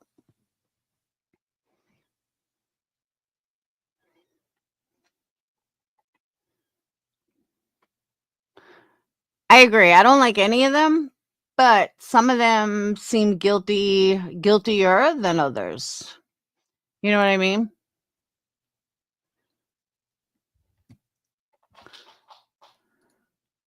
I don't know. Guilt is the wrong word. I don't want to say they're guilty, but something isn't right.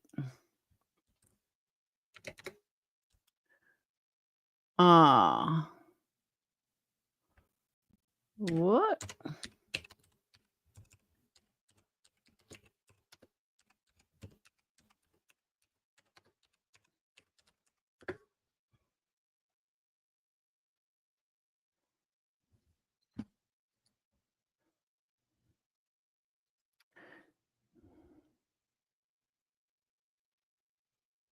Okay.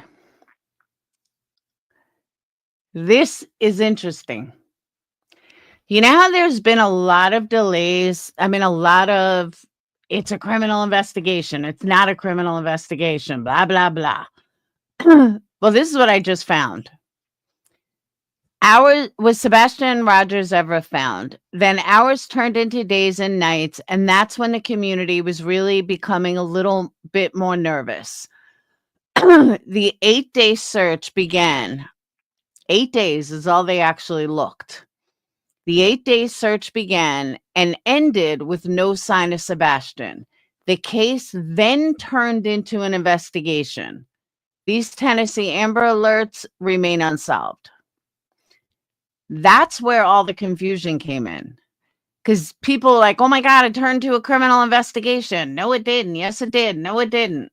It was so simple that once the 8-day search ended, I guess they could only go for 8 days. Once that ends, then it goes into an investigation because it's no longer a search and rescue. Why this took all these creators couldn't figure that out, I don't know. I mean, that literally took me 5 seconds to find. So for like 9 months, these creators are going on and on and on with misinformation when the answer was so fucking simple. So simple. No, I guess they only do an 8-day search. I don't know if that's standard in Tennessee but after the search ends, they don't walk away. They turn it into an investigation. Not a criminal investigation, just an investigation because they're not going to search anymore. But why do all these creators with thousands of people in their life be so fucking dumb that they can't understand that? Make that make sense. Creators making $10,000-$15,000 a month and they can't figure out what that meant.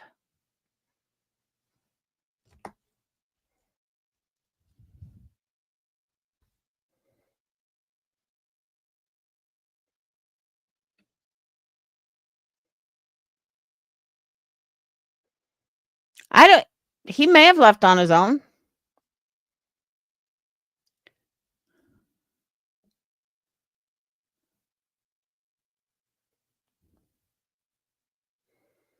Why would you sneak out without shoes?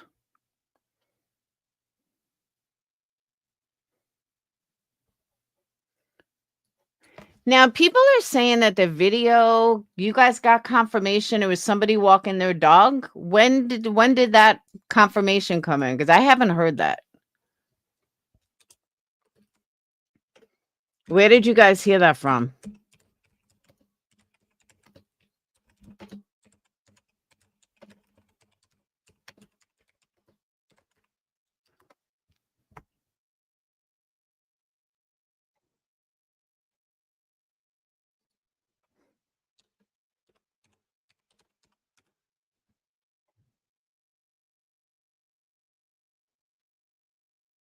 Oh, Fisher said it.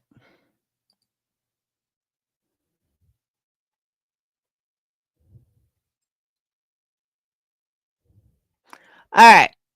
5 days ago. New surveillance video has been made public in the near year-long search for Sebastian Rogers, the boy with autism who went missing from his home in Sumner County on February 25th last year.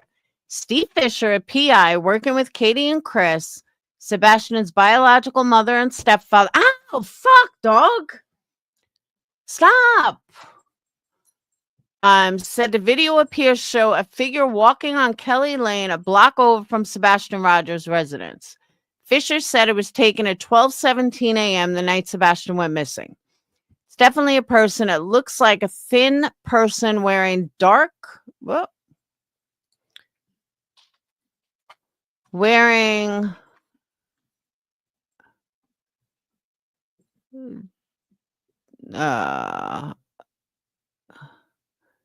wearing dark clothing, walks down south on Kelly Lane behind a vehicle and appears like he or she is trying to stay out of sight of the person walking their dog.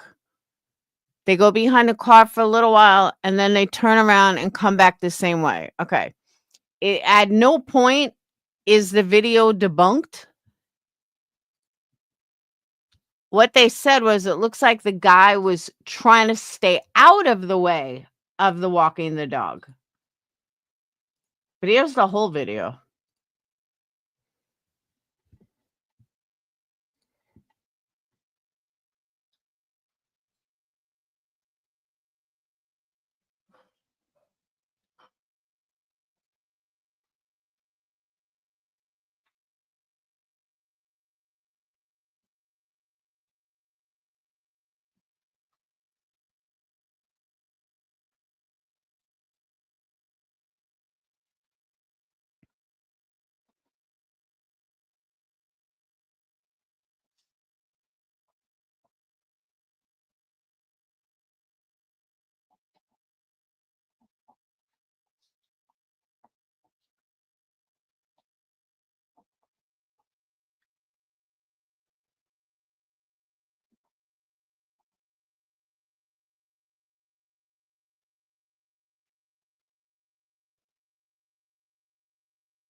No, there's no sound.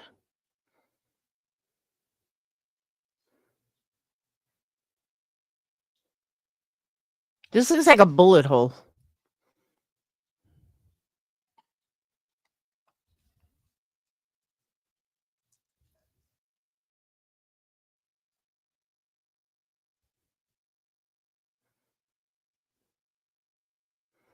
Yeah, no, there's just no sound.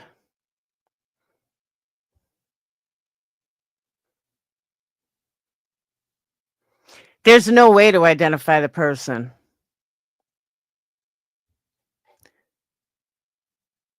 But I'm glad to see the whole video because at first I'm like, it just looks like a shadow.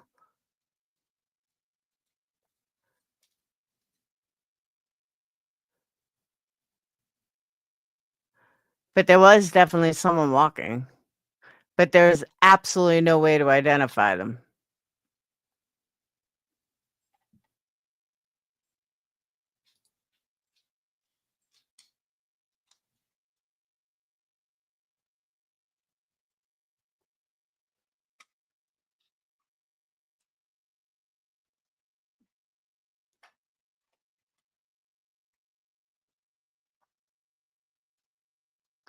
No, because if you watch the video, Marie, nobody was hiding.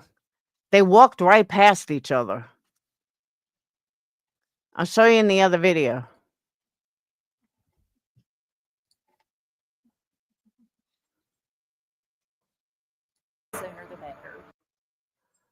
Where'd it go?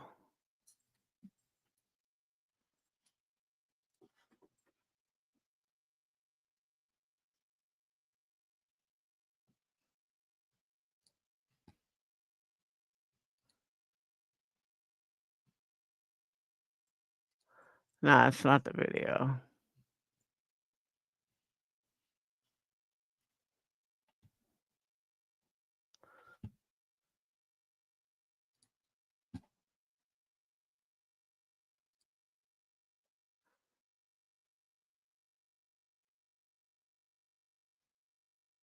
So I don't know what they see there.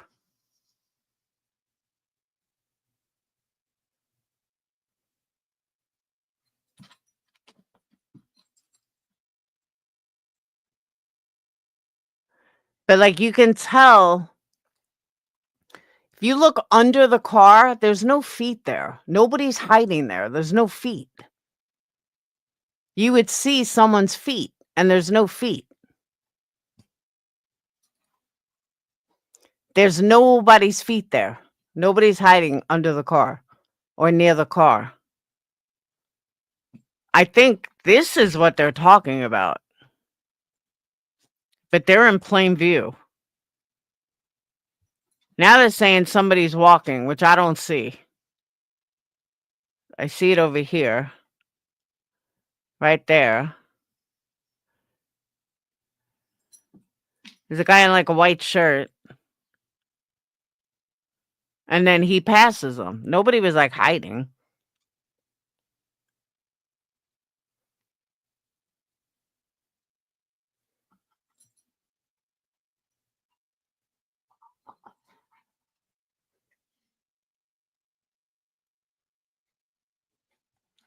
See, but at the same time, Amber, somebody brought up a really good point. I don't remember who it was, but somebody said that doesn't mean that they didn't miss anything. Like, just because the cops had it doesn't mean they didn't miss something. You know what I mean? I mean, that could happen.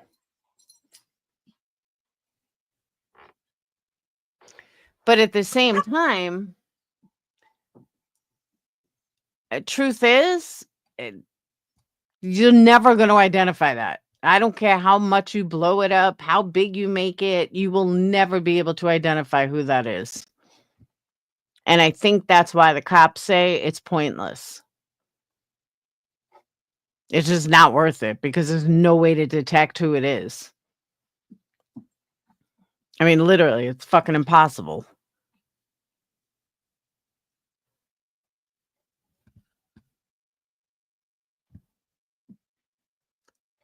And it could be a nothing burger, or it could just be the cops are like, there's no way we could ever determine who it is. So fuck it.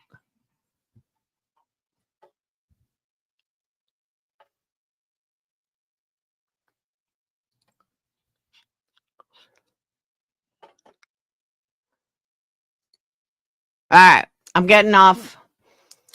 None you look, I only had a little less than 100 people in here, but you're not worth fucking even addressing. Talk about being beneath someone. You're not even worth addressing.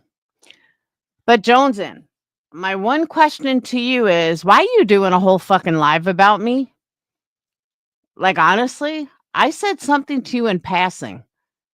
I made a comment on a live that wasn't even having to do with you, and I just addressed you. Why are you doing a whole fucking live about me? That's weird. I'm sorry, but it's fucking weird. If I made a mistake, you could have came in my live and just say, sorry, you made a mistake.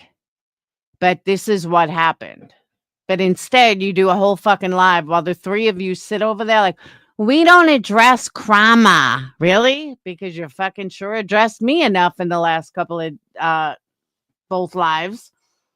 So if I made a mistake, so be it. I made a mistake. No biggie. Jonesin, I guess, I don't know, was reading a comment or something and talking about CPS. So obviously, I'm going to assume you were talking about me. I mean, half her chat said they thought she was talking about me. And so so I had addressed it earlier. And now Dietz was like, Laura, bitch, stop. Like, just stop. Because I'm beneath Dietz.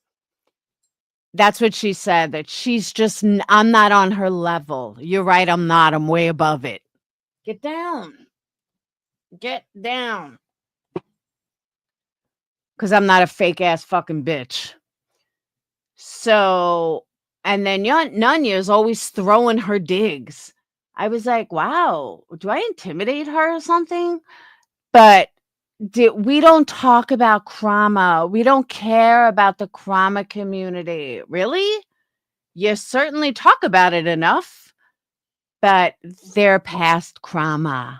Hey, Kaz.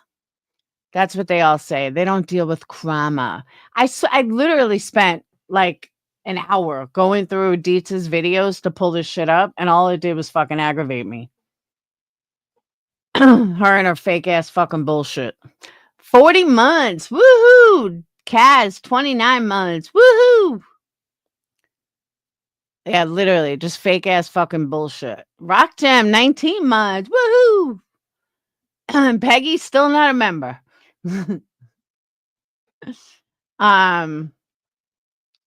Yeah. And because I don't know, I turned on Deets for 5 seconds today, and all I heard, like, it was like they got notification that I jumped in there or something. But even like Georgia, that one that loves Jonesin and shit, she fucking hates me, like totally hates me. And even she was like, we thought you were talking about Laura. Yeah, like Nunya has no fucking clue what she's talking about and acts like she knows what she's like, oh, and Laura thinks that, we were talking about her, like, stop being so vain. And she's always comparing herself like, oh, Laura, I know what that's like because people made money off me. Yeah, they did, bitch.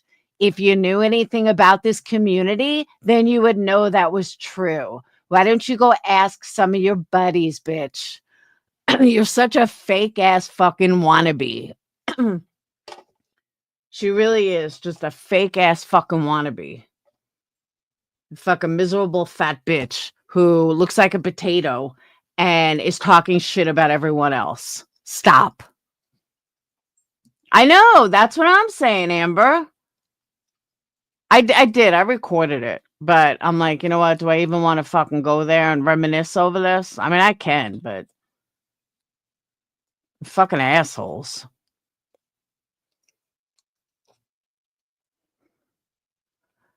Because I hate fake ass fucking bitches. And to hear them say that I'm a hypocrite, do they look in a fucking mirror? Talk about call me a fucking hypocrite? And Deet's like, I didn't even listen to her. Of course not. Because you're just so much better. Not. But they literally said they're too good for trauma. They're not in the trauma community. Really? Then why is that all you talk about? Because it seems that all you talk about is the trauma community. You brought me up in the last 2 lives. Why? Why do you got to bring me up at all? But they brought me up last time. They brought me up again today. Why? If you're so much better than me and you're just so perfect, why are you bringing me up? I don't talk about you guys unless you bring me up. Me too, Rock Jam, but I'm serious. You guys want to hear it? I'll play you guys what I recorded.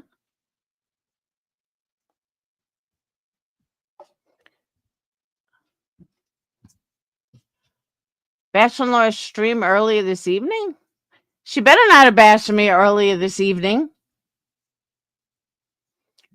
What bashing Laura stream was there? Where was there a bashing Laura stream?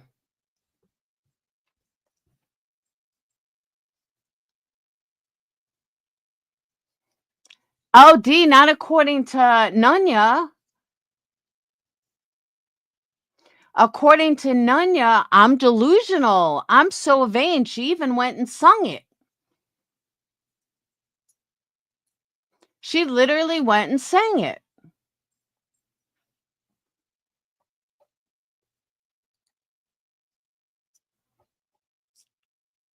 Hold on.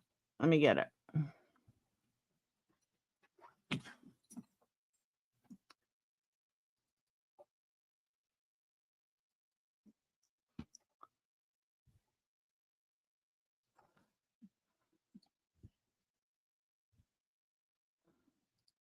Marie, where was there a Bash Laura stream?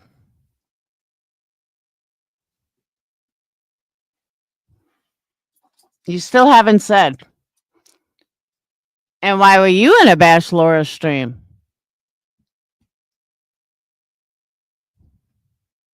It is. Okay. Now let me set the stage here. MM replied to Peggy. MM still talking about me? Why? Fucking weird. All right. So some of this, I was skipping around and shit.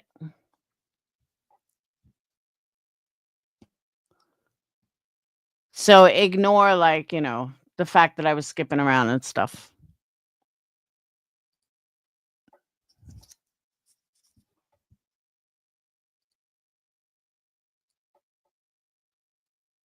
But there's 2 videos. I don't know why I can't make it bigger. I guess it's the way I recorded it.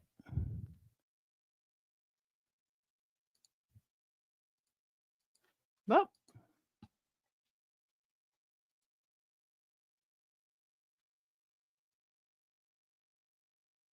Because it's like, what? Like, so a creator is doing everything they should do when using your content, and you're still bitching about it. You want her firstborn? You want her puppy? Like, what do you want? It's frustrating. I really think the thing that makes it the most for me just disappointing overall, other than the people who are joining in on it that are completely hypocritical in joining in on it because you play videos minutes Like Laura. old, Yeah. and not just her. There's so Joneson starts off with Laura. Now, mind you, this entire fucking live was sticking up for a friend, but I'm not allowed to stick up for a friend. Only they can stick up for a friend. Because if I stick up for my friend, I'm hypocritical. Fat bitches, sit down.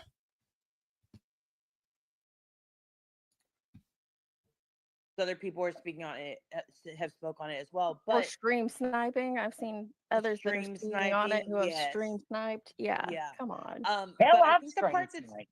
that's disappointing is I actually was watching the stream with Kelly with the lie when she hopped up and her and MJ had spoke and MJ was defending Zav Mm-hmm. and the strike or privacy claim or whatever Kelly had done against Zav, like, so to know that this person is constantly, defending you and talking about you, in a positive light, As it pertains to then topic, as it pertains to Wade Wilson, at least, yeah, to this stuff and the stuff going on, like to then turn around and be like, yeah, but I don't like that you did this. Like, what? I don't know. I definitely feel like somebody is in her ear, and I really hope that she can just take a step back and maybe do, a private email and squash it from there. Yeah, I agree with that. I And think really let her, let your request be known, whatever the request is, and then let MJ decide what she can, do from there, or what she's willing to do from there, or not. She may say fuck off. Now I'm playing your shit if it's 1 hour old, I and love okay. MK. MK's like, if you give me I 24 know, hours I to was take just it down, I'll give you 24 seconds to shut the fuck up.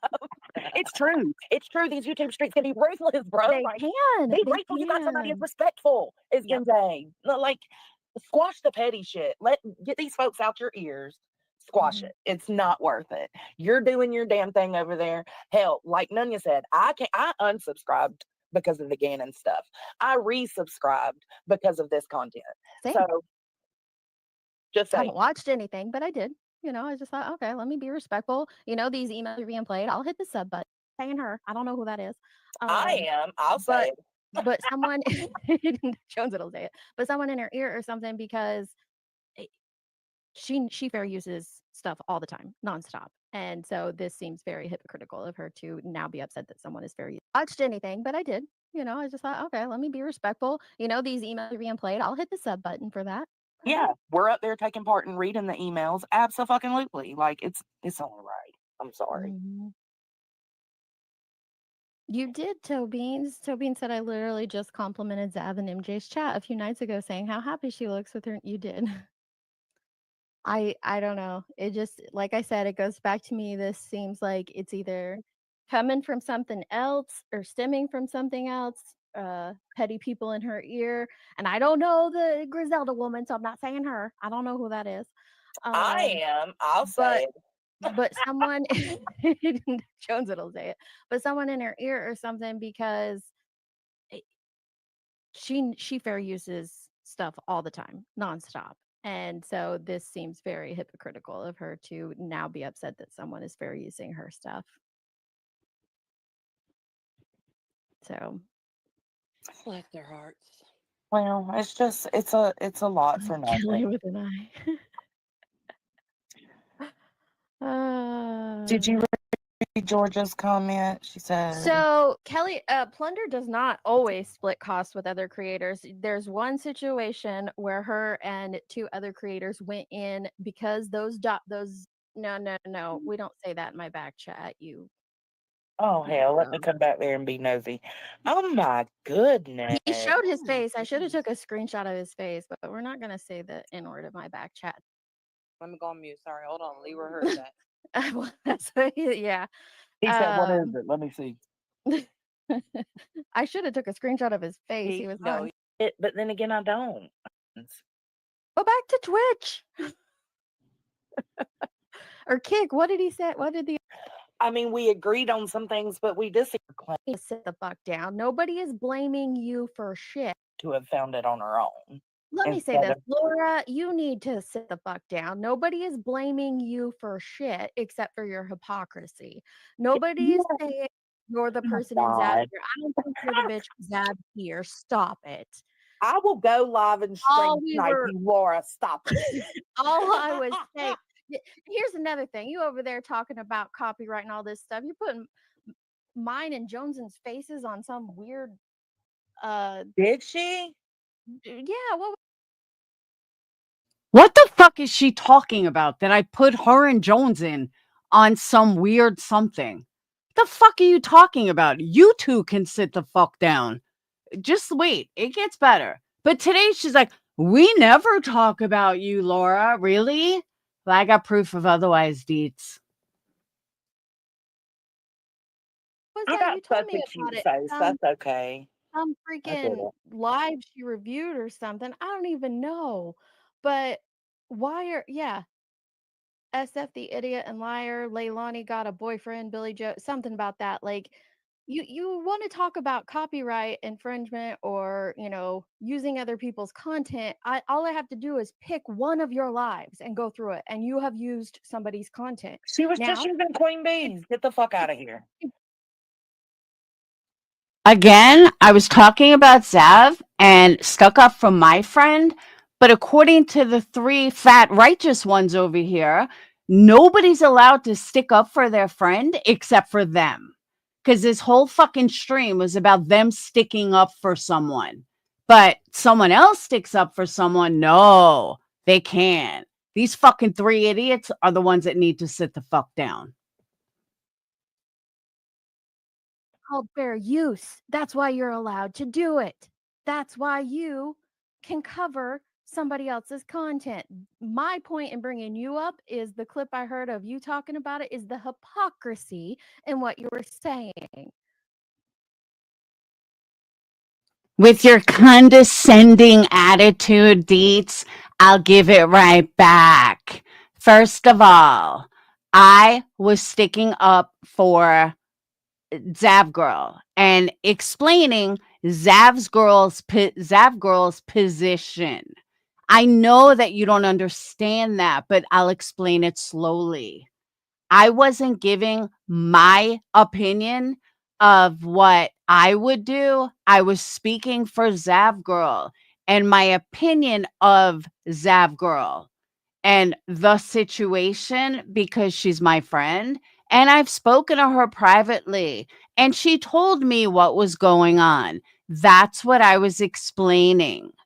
I know that you don't understand that because you're not fucking bright enough to understand it. But that's what I was saying. Dude. Over here saying that I don't think you're in Zav's ear. Jeez Louise. No, I think Griselda's in. You don't think I was involved, but yet you fucking had a conversation with what's her name about it because I played it on my live. I don't know what live it was, but I played it on that live. And it was all there, Deets. I didn't make it up out of fucking nowhere.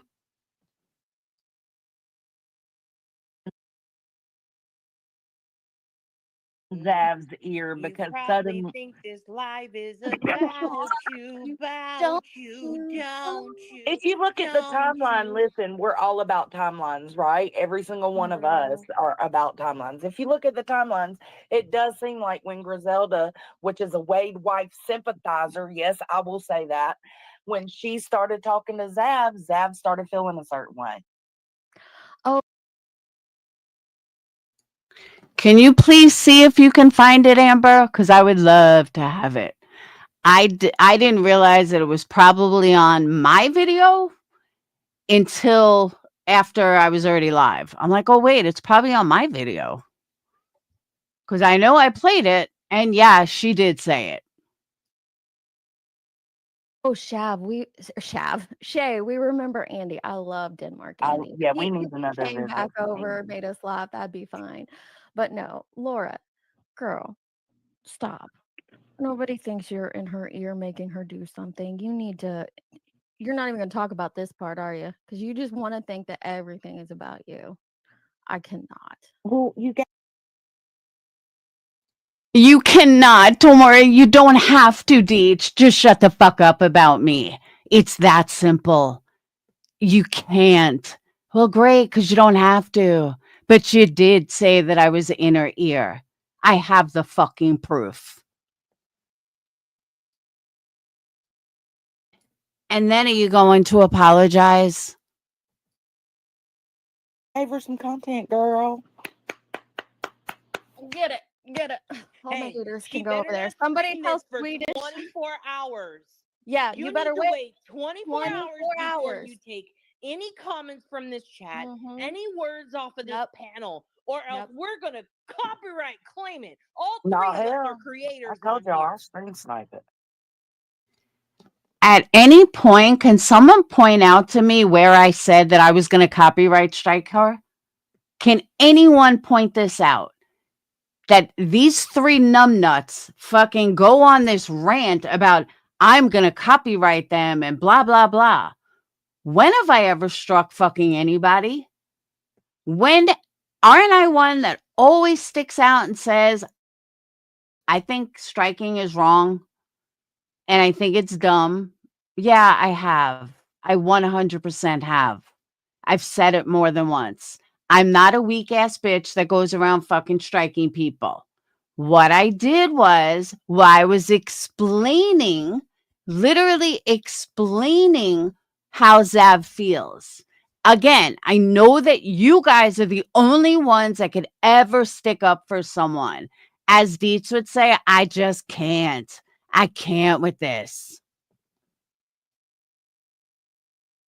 24 hours, Laura. 24 hours. That's what's right. Fuck This is my outta here. content. My content, right? Jeez Louise. Oh my I do God, not if they could miss only actually this. self-reflect on their own work. Then why are you talking about this? I do swear. not miss this. Like, we are half an Facts. hour later, there's a live fired up because you can't comprehend and understand it. It's awesome. Oh, believe me, I comprehended and I understand it perfectly. You and B. Ferg said that I was in her ear. That was your words, Dietz. You spoke about it with her. Awesome. I just can't. She said 7 times she can't, but yet here you are, yet again. So obviously you can. Jeez Louise. Let me tell you, one of the most blissful things has been being away from this shit. It has been amazing to Well, stay. Bitch, nobody misses you. I promise you. I could not find anybody that actually would miss you. So bye-bye. away from. She might have beef Fergs. I didn't hear that in the clip that I heard. That wasn't mentioned. It was just, like I said, was just the hypocrisy. Now, Beefberg says Perplex did say she's friends with Zev and emails her right before she brought up others using that content. She always busts herself out. I've never emailed Zav Girl, so that's a fucking lie. That's a total lie right there. I've never emailed her. We text, not email. So the only one that busts himself out, bitch, is you, Beefbergs, you lying ass fucking bitch. What I was comparing with the Laura situation was her hypocrisy in what she was stating. So I have, that's why I'm not saying she was the one in Zav's ear. Jeez Louise, she's But you did. insane. Yeah, I wasn't even thinking about her being the one who's out there. Scara No, said, Not "You at guys all. are being a bunch of dishwashers today." we are. Oh, I for sure am today. I, I don't feel like I'm being a dishwasher today. You're Maybe a it's dirty Steve. dishwasher, Joneson. Jesus. Oh, I'm sorry you thought that, Georgia, but This is where Georgia says, I thought you were talking about Laura. Georgia hates me. But the fact that she still said, I thought you were talking about Laura. So did a lot of people, including myself. I wasn't. I don't know. I don't. I heard, like I said, I was very specific. I heard the clip and what she had said. I repeated what she had said, which was the whole like hypocrisy thing of it'd be okay if a larger or a smaller channel like me was doing it, but since it's not, then that's what's wrong. Like, no, I don't know anything about her and Zav's relationship or anything like. Then don't speak on it. My friendships don't have to be aired all over fucking YouTube. So I'm not judged by 3 fucking hypocritical bitches who think that they're so much better. Beefers, to be real with you, I don't even know who We don't. Griselda is like that. Like, Well, the only thing I know is she was on Zav's panel reading some emails the other day. I watched that, but like, I don't know anything about her. So I don't know. I don't know what's going we on don't with her. I know haven't even what the gotten. problem is. Now, don't But get me wrong. I'm I think interested in the way wide drama. I and just right, haven't me been there too. yet. Me too. I'm very, and that's I think the problem here, Georgia, is a lot of people here in my chat now are from, a certain sector. And so of course they think that it's mainly about Laura when no, there are other creators discussing this that have nothing to do with this sector. And that's, who we're talking about. Laura. Now, Georgia just said, I can see why Laura thought it was her. Thank you, Georgia. Can keep doing Laura. But I actually gave her credit the other day when things popped off, and I said, yeah, she stood up. Her and Brittany J are the only ones from this sector that stood up for Zav with the Gannon stuff. So, yeah, I don't know. It was Griselda, YouTube Streets. There's other channels discussing that have nothing to do with the Krama sector. You have nothing to do with the Krama sector, but here you are talking about it again. But you have nothing to do with it, and you don't know anything. Your words. Yeah. Everybody, get your Exactly. bingo Melissa's cards like, out. I don't even know who Laura is. Exactly. Exactly. Let me tell you, everybody get your bingo cards out. Please add in one of the squares needs to be sit the fuck down. Right? You got to get No. that. Put another square on there that's shut the fuck up. It's just That's one of the frustrating when you squares. take what I say and you interpret it like it's coming directly at you, and it's not, Laura. That's Why are you going on about me for like 15 fucking minutes, Deets? You addressed me. I didn't address you. You addressed me, so then I addressed you, and now here you are addressing me again because of my opinions. I'm sorry we're not all as perfect as you, Deets. Fucking what a joke. And by the way, this is only the first recording. The second one was from today's live that she did. But she doesn't talk about me. I'm a nobody. I'm not worth talking about. Yeah. Okay. But yet you keep doing it. the thing. Like nothing I directed what I did at you directly to you, and not that you were in Zav's ear. I didn't think you were in Yeah, Zav's. I could see how she would get confused though. So whatever. Girl, I can't. We said your name and what applied to you. Exactly. I There's no know, but confusion to be she's had. applying But I still want everything you to else wait to it 24 too. hours before you stream me. You Yeah. better. Girl. Yeah. Thank you, Tanya. But now they twist what I said, sticking up for my friend, and now they twist it that I'm saying it, that it's coming from me. You better. You better. Nanya, please don't ever use my name. I'm embarrassed for you. Like, really. You should not be using my name or anything.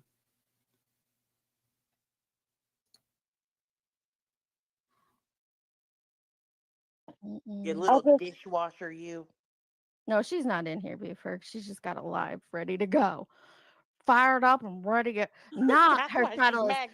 She's Nah, blocked. She fuck couldn't you, comment and bitch. tell you about yourself in the chat, Deets. So she's mad. She's angry. And she needs to go live and tell you about yourself, Deets. Now sit the fuck down. Listen, I'm gonna tell you the same thing. I heard somebody else reviewed me on Jones's. Leroy. I don't care. I don't have time to listen to it. Go right ahead. I don't care. I don't have time to listen to it, but I'm going to go on for 20 fucking minutes about you. Okay. It is the baby mama, uncle daddy drama somehow. It is veered off into the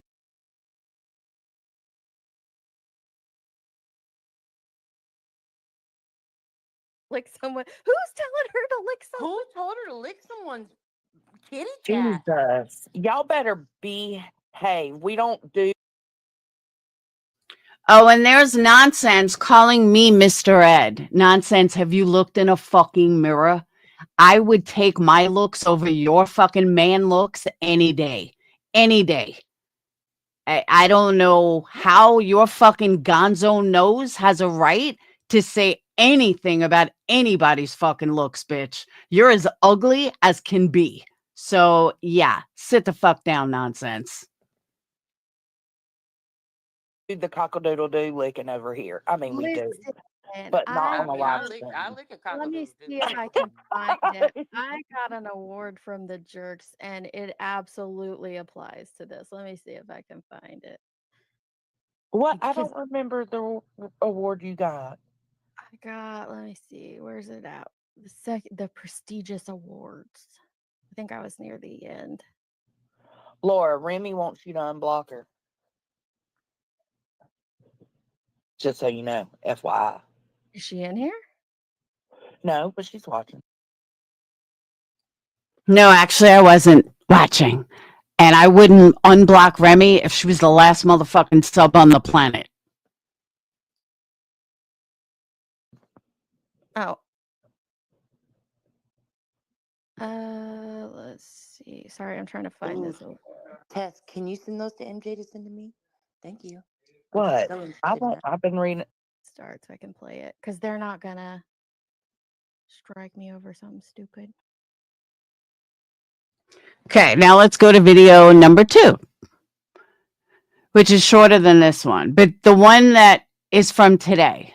I didn't listen to the entire thing to find exactly where she was like, Laura, but you'll get the hint.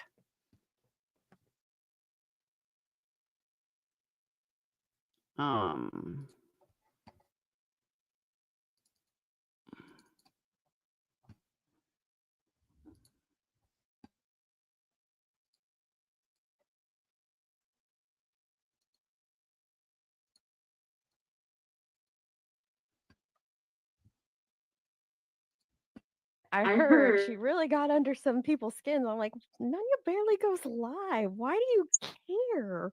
Why do you guys care? This, some of those channels are pulling in 1,000, upwards to 1,000, and some over 1,000. Why do you care what our little channel with like 300 viewers thinks about a situation? They're giving me a god complex, to be real. I give two shits. Laura went live and had like 150 in her chat. That's what Lindsay told me. So if that's wrong, blame Lindsay. She did, and everything she was saying. Why do you care how much my channel gets? But more importantly, why is Lindsay running back to you to tell you what my channel's doing? But thanks for letting me know, Deets. I appreciate it because I don't do two-faced. So the fact that she's running to you and telling you what's in my chat, yeah. You could stick up for her next time someone fucking rails her. It was wrong. And I don't care though. That's the thing. Like, you don't care, but you made it a point to talk about it. But you don't care, right, Deets? Now, again, this is from today. If someone that you don't feel is on your level is saying something that you don't agree with, why are you giving it so much? Exactly, Deets. None of you are on my level, so I don't give you any thoughts unless I'm addressed first. If I'm addressed first, then I'll address you back. But you said it. I've never started up a live about you or Nunya unless my name was mentioned. Because you're exactly right. If someone's not on your level, why even bother talking about them? But you seem to be talking about me quite a lot. Focus. Like, why are you letting it trigger you to such degree? That's what I want to know.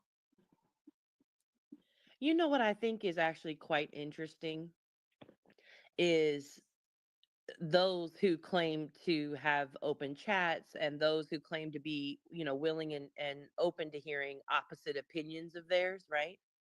Then why is it that if one of us speaks on something in a chat or on a live stream or wherever, right, comment section, whatever, that is honed in on?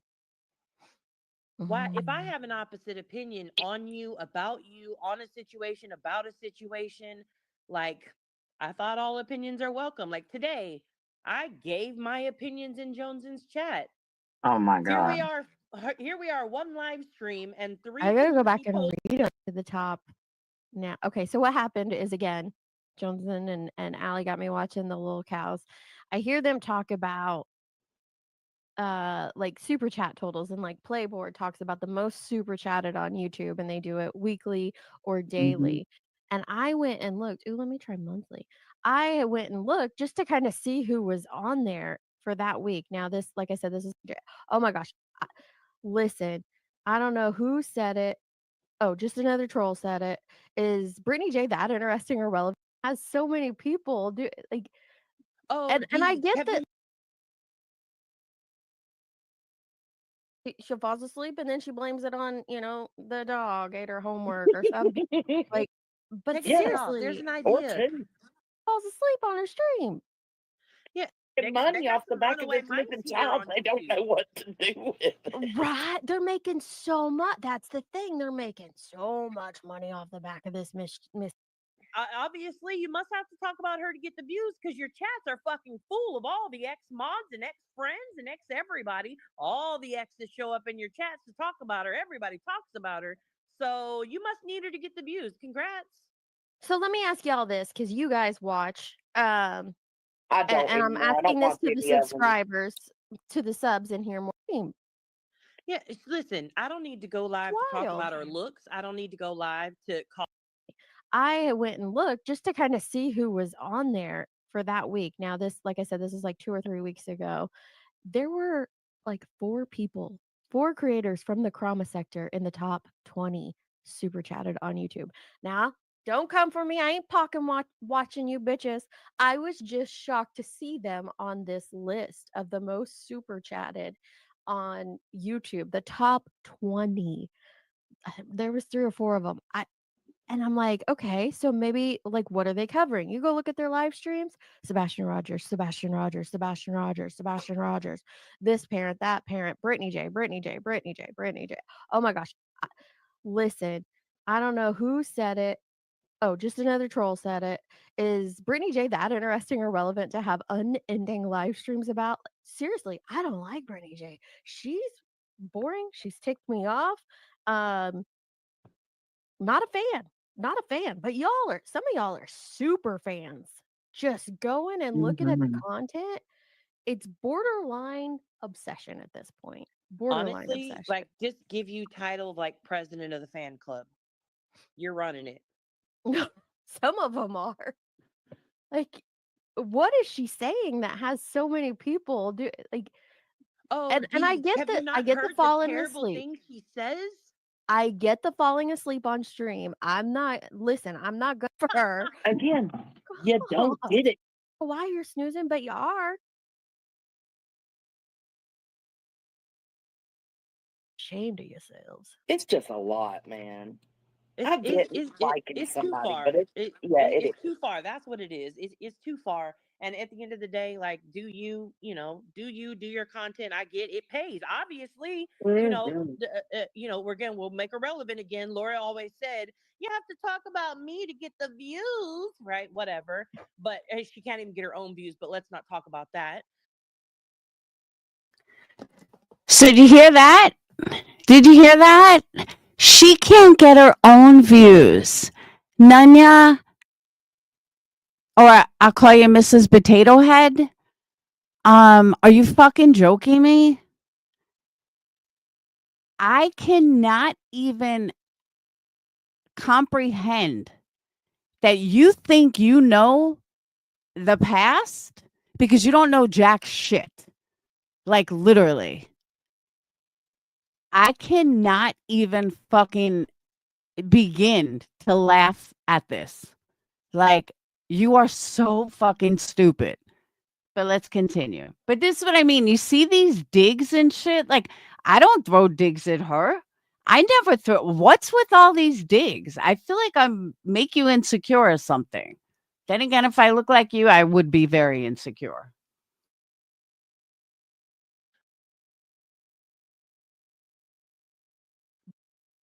But No, we're gonna on the talk about you opposite later, honey. end, obviously you must have to talk about her to get the views because your chats are fucking full of all the ex mods and ex. For Worse myself. than CPS. Yeah. We're gonna get back to that. Let's put a pin in that one. I gotta hear more about that. But if they were to not do a stream about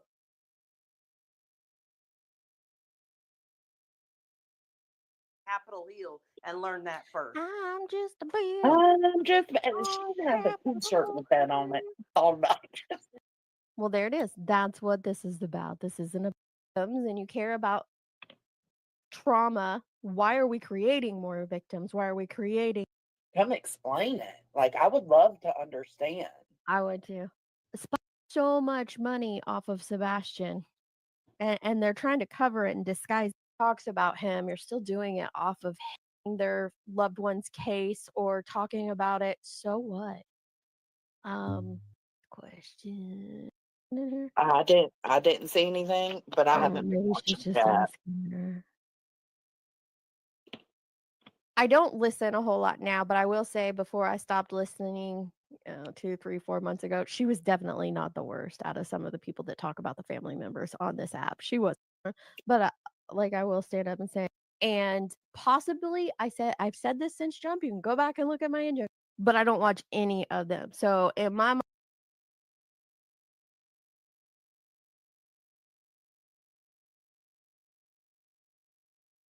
Went down the road, but it's not like you're loud.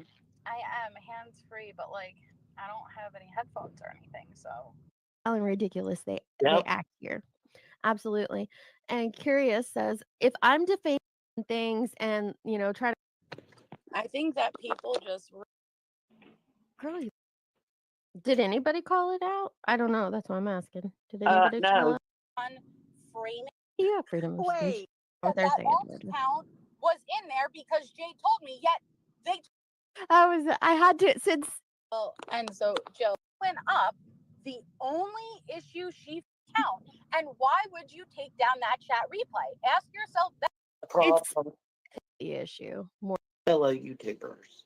Yeah. I say bullshit on that because if you have CPS called on you, that is, the potential of, a government agency coming in and fucking with your family.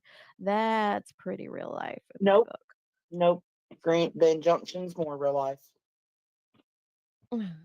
and for the record, when we mention a CPS call, Laura, we're not talking about you. I'm not. I just want to make it very her clear. at all. That actually was a statement made by somebody else. I can't even remember who it was, but they are the ones who said that what's happening to Granny with this injunction is more real life than somebody calling CPS on That was somebody me. else. I said that.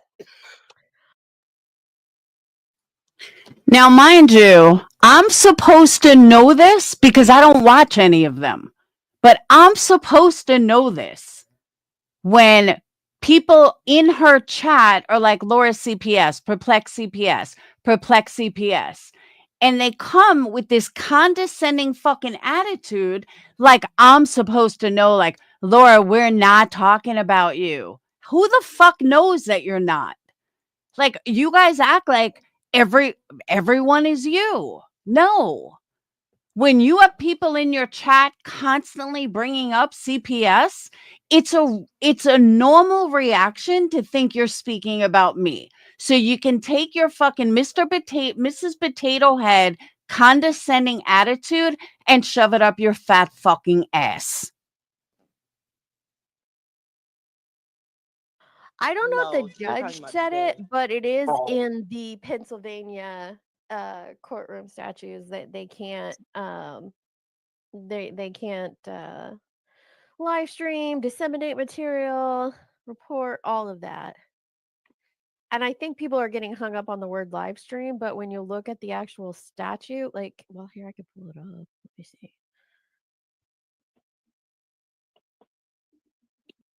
prohibition. It is unlawful if you've either gotten permission to do so or that court, doesn't have a rule against it. Pennsylvania does. An injunction is if you can't go to step. Big deal. But Shit. Exaggerate. it's No, like don't. Katie and Chris's real life. for individually. This is a tragic act. We're not operating then like even Chris. She's not being sued. No loyalty. That's exactly the reason. Everybody sucks. Like they Gainful employment. aren't hindering any. Sounds too, Betty. How's that? Right. He gets private information. Like going hard at somebody. Like who doesn't take headphones with them when they're Interesting. I prohibited from making she never even made it to the docket. Like it That's maybe how should be sitting here. That's not going to be what it is, and everything. I said it. I just knocked over everything. I do think he's a big a-hole, but I'm not. share the sources. I'm sure. Well, that's kind of been I want to do a video. So this is what lawyer advised, or if you were, no, I'm the queen of a long ass stream, but are there any like clip? Fully for stupid. Wait, why are you gonna call Brit? You feel like And that Clipping her kids in a bad way. And Nonsense was just clipping them out. And she cleared kids. Law enforcement. So you're gonna call? Said that before. Yes. Yes, Nonsense has said that in one of my lives that she's not to send that. But on here, so maybe it'll be on. Would you make that seem like a bad thing? Okay, this grandchild. Me recording and timestamping her children at her police department in law. Yeah. Because I thought this was about Now Your lover, they do. months. Her Like panel what? one. out here, but I'll be damned if I never.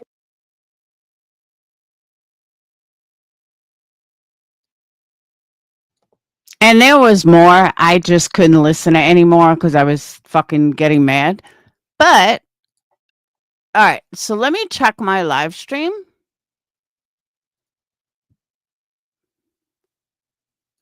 Amber said it was January 25th.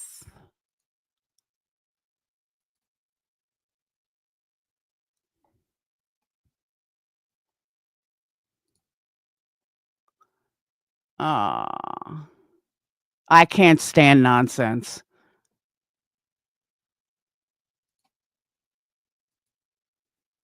I liked her for like a minute.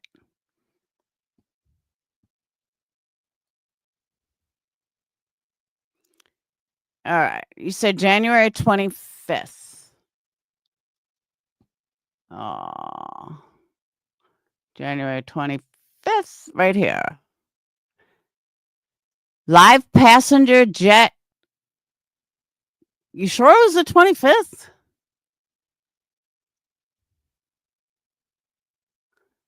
I don't think so.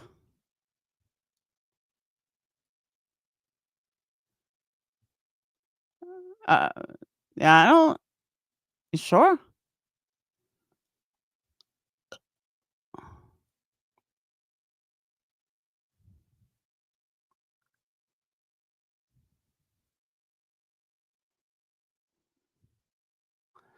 Oh, it's in Discord? All right. Whoop.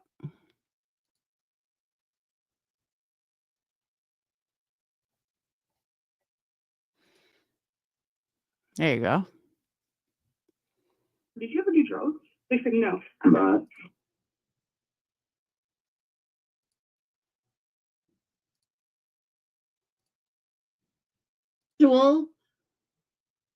Stop. Fuck if everyone that in my channel, I don't want to hear the fucking dudes laugh anymore. Hold on, let me get it. And thank you, Amber.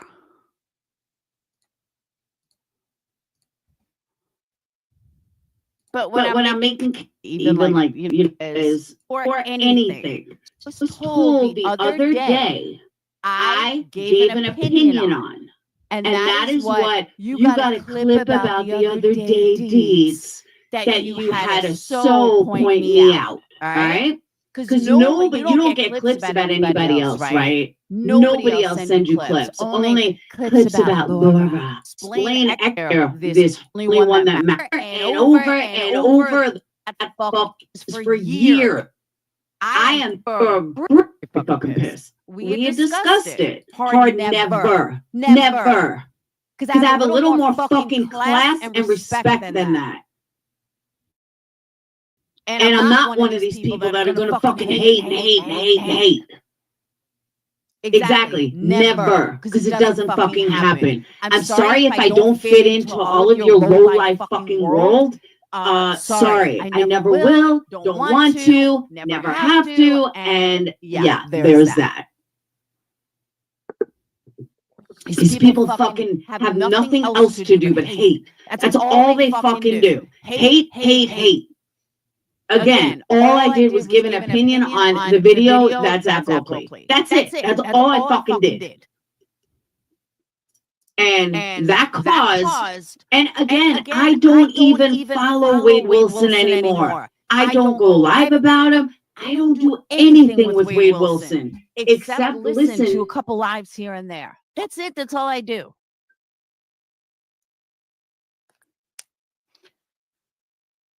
It's fucking ridiculous.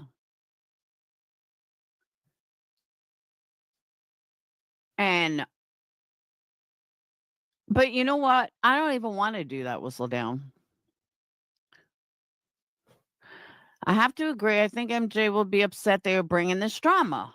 There you go, Sammy Inc. Oh, you know what happened with Laura today? If she's even married, she's probably fucking solo. Who knows? Fucking fake ass bitch. Jones instruct crime sleuthing? No shit. She keeps coming up in my. I'm trying to think who sent me the clip. Because that's what I was wondering. Was it on this video? I don't know who sent me the clip. I get so many fucking clips daily. Trying to think who sent it. I'm not sub to her. She keeps coming up. I'm like, look at crime sleuthing getting fucking in the algorithm. Hang on. Let me check something.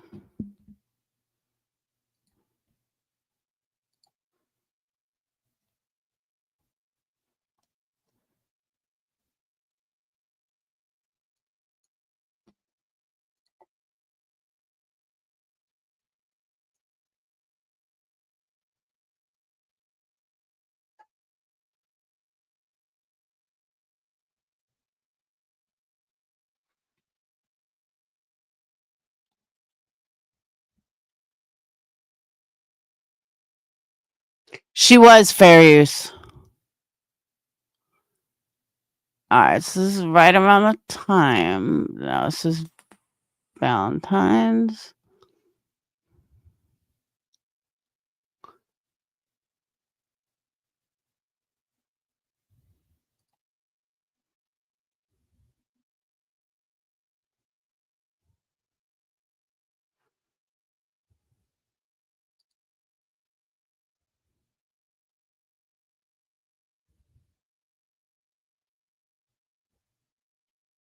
Okay, I was right.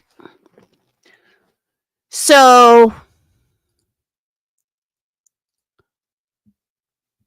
this was the screenshot that I received.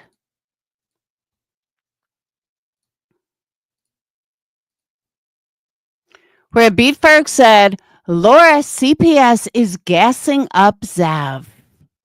And then this same person told me that she went on and on about it. And she kept talking about me. And I know there's a clip somewhere. But that's where it started.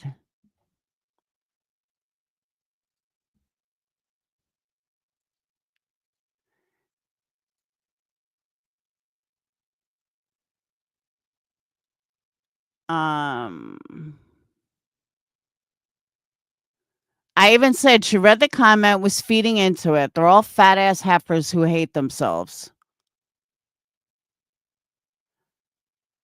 But I would have to go through the entire live to find a clip. But that's where it fucking started from.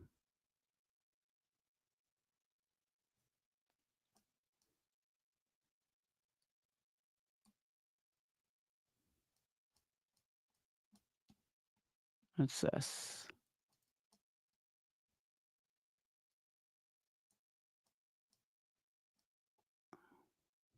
Unbelievable. But she's not really worth me spending hours fucking going through it with a fine tooth comb. But I know it's there. I may not have a choice. You get the gist, yeah. But I wanted to prove that, yeah, she did blame me. When B-Ferg said that, she bounced off of it.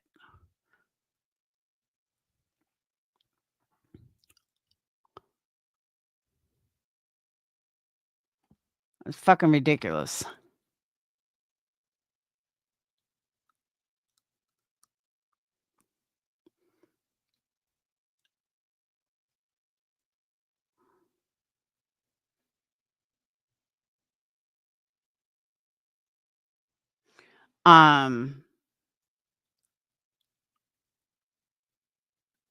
But yeah, they're all good for each other.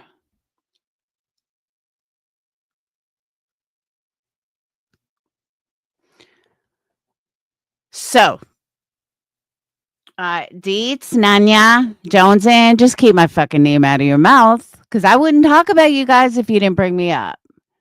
And all the digs that you do, you don't need to. Because again, I don't talk about you guys unless you bring me up. And that seems to happen every time you go live. And again, Jones, and I don't need a whole fucking live about me. I understand maybe you have no other content, but I don't need a whole fucking live about me.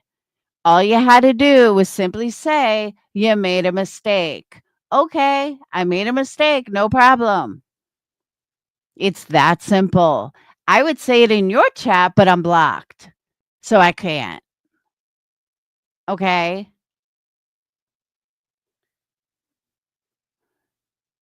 Maybe if I wasn't blocked, I could have asked you, but since I'm blocked, I can't. All right, I'll say what Deet says. I can't. I don't talk about anyone, but that's all I talk about is Krama. And Lindsay, go fuck yourself. Like I said, Lindsay, next time someone goes after you, I'll sit back and laugh. Fucking fake ass bitch. All right, on that note, I'm going to eat my pizza. I'm going to stuff my fat face. Peggy, you better not be talking shit about me in other places. I'll beat your ass. I'll have the Queen of England come get you. Sit down? I am sitting down. You sit down.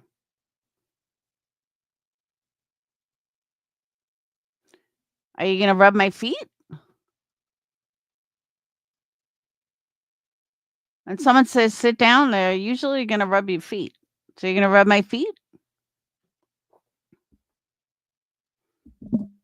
Just curious.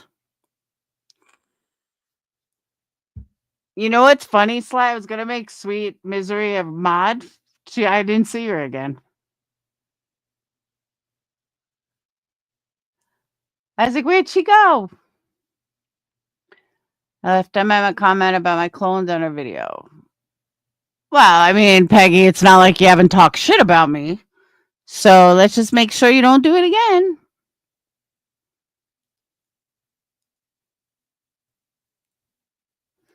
I don't even know why MM is still fucking talking about me. Like, oh my God, girl, get the fuck over me. Jesus Christ. Go find some happiness in your life. It seems the only fucking happiness you have is when you talk about me. It's weird. And I had said, she made a comment. Well, if you didn't leave comments on Burgundy Blue, I haven't left a comment on Burgundy Blue. I purposely stayed away from their channel. Purposely. So she couldn't use it as an excuse. Guess what? It didn't change. She's still talking about me. When I don't even fucking talk about her and I haven't been over at Burgundy Blue, what's your excuse now, bitch? You're fucking psycho. I've done everything she told me to do. Everything. Literally.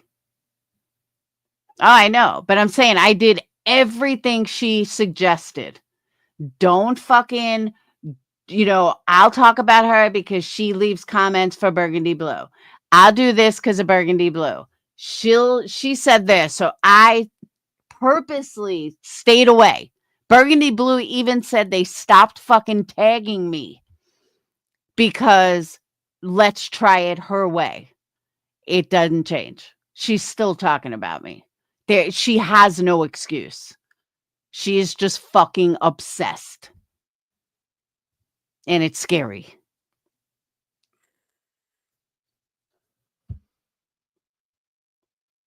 See, you stop making comment. I'm telling you, my subs have done everything she said that she would shut up. If I did this, this, and this. Okay, I did this, this, and this. She still don't shut up. It's fucking crazy. Absolutely fucking crazy. Nobody should be this obsessed with someone. Nobody. I don't care who it is. It is beyond comprehensible. It is. It's fucking beyond reality.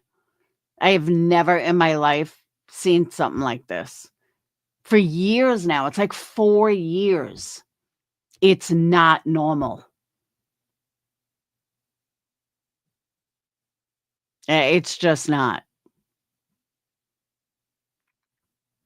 It's creepy. And it's scary and it's weird. And she has no excuse. None. It's more than 4 years. It's actually, CPS was 4 years ago, 3 years ago. But she was talking about me for 2 years prior. So we're going on like 5 years. Literally 5 years. Yeah, we're in 2025. She started in 2019. And then we were friends for a little while. But she was like, oh, I don't want to hear about Laura anymore. Really? Well, that's odd. So you can't shut the fuck up.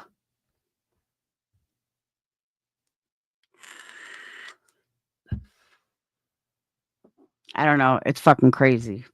But I'm going to get off. I've been on 3 hours.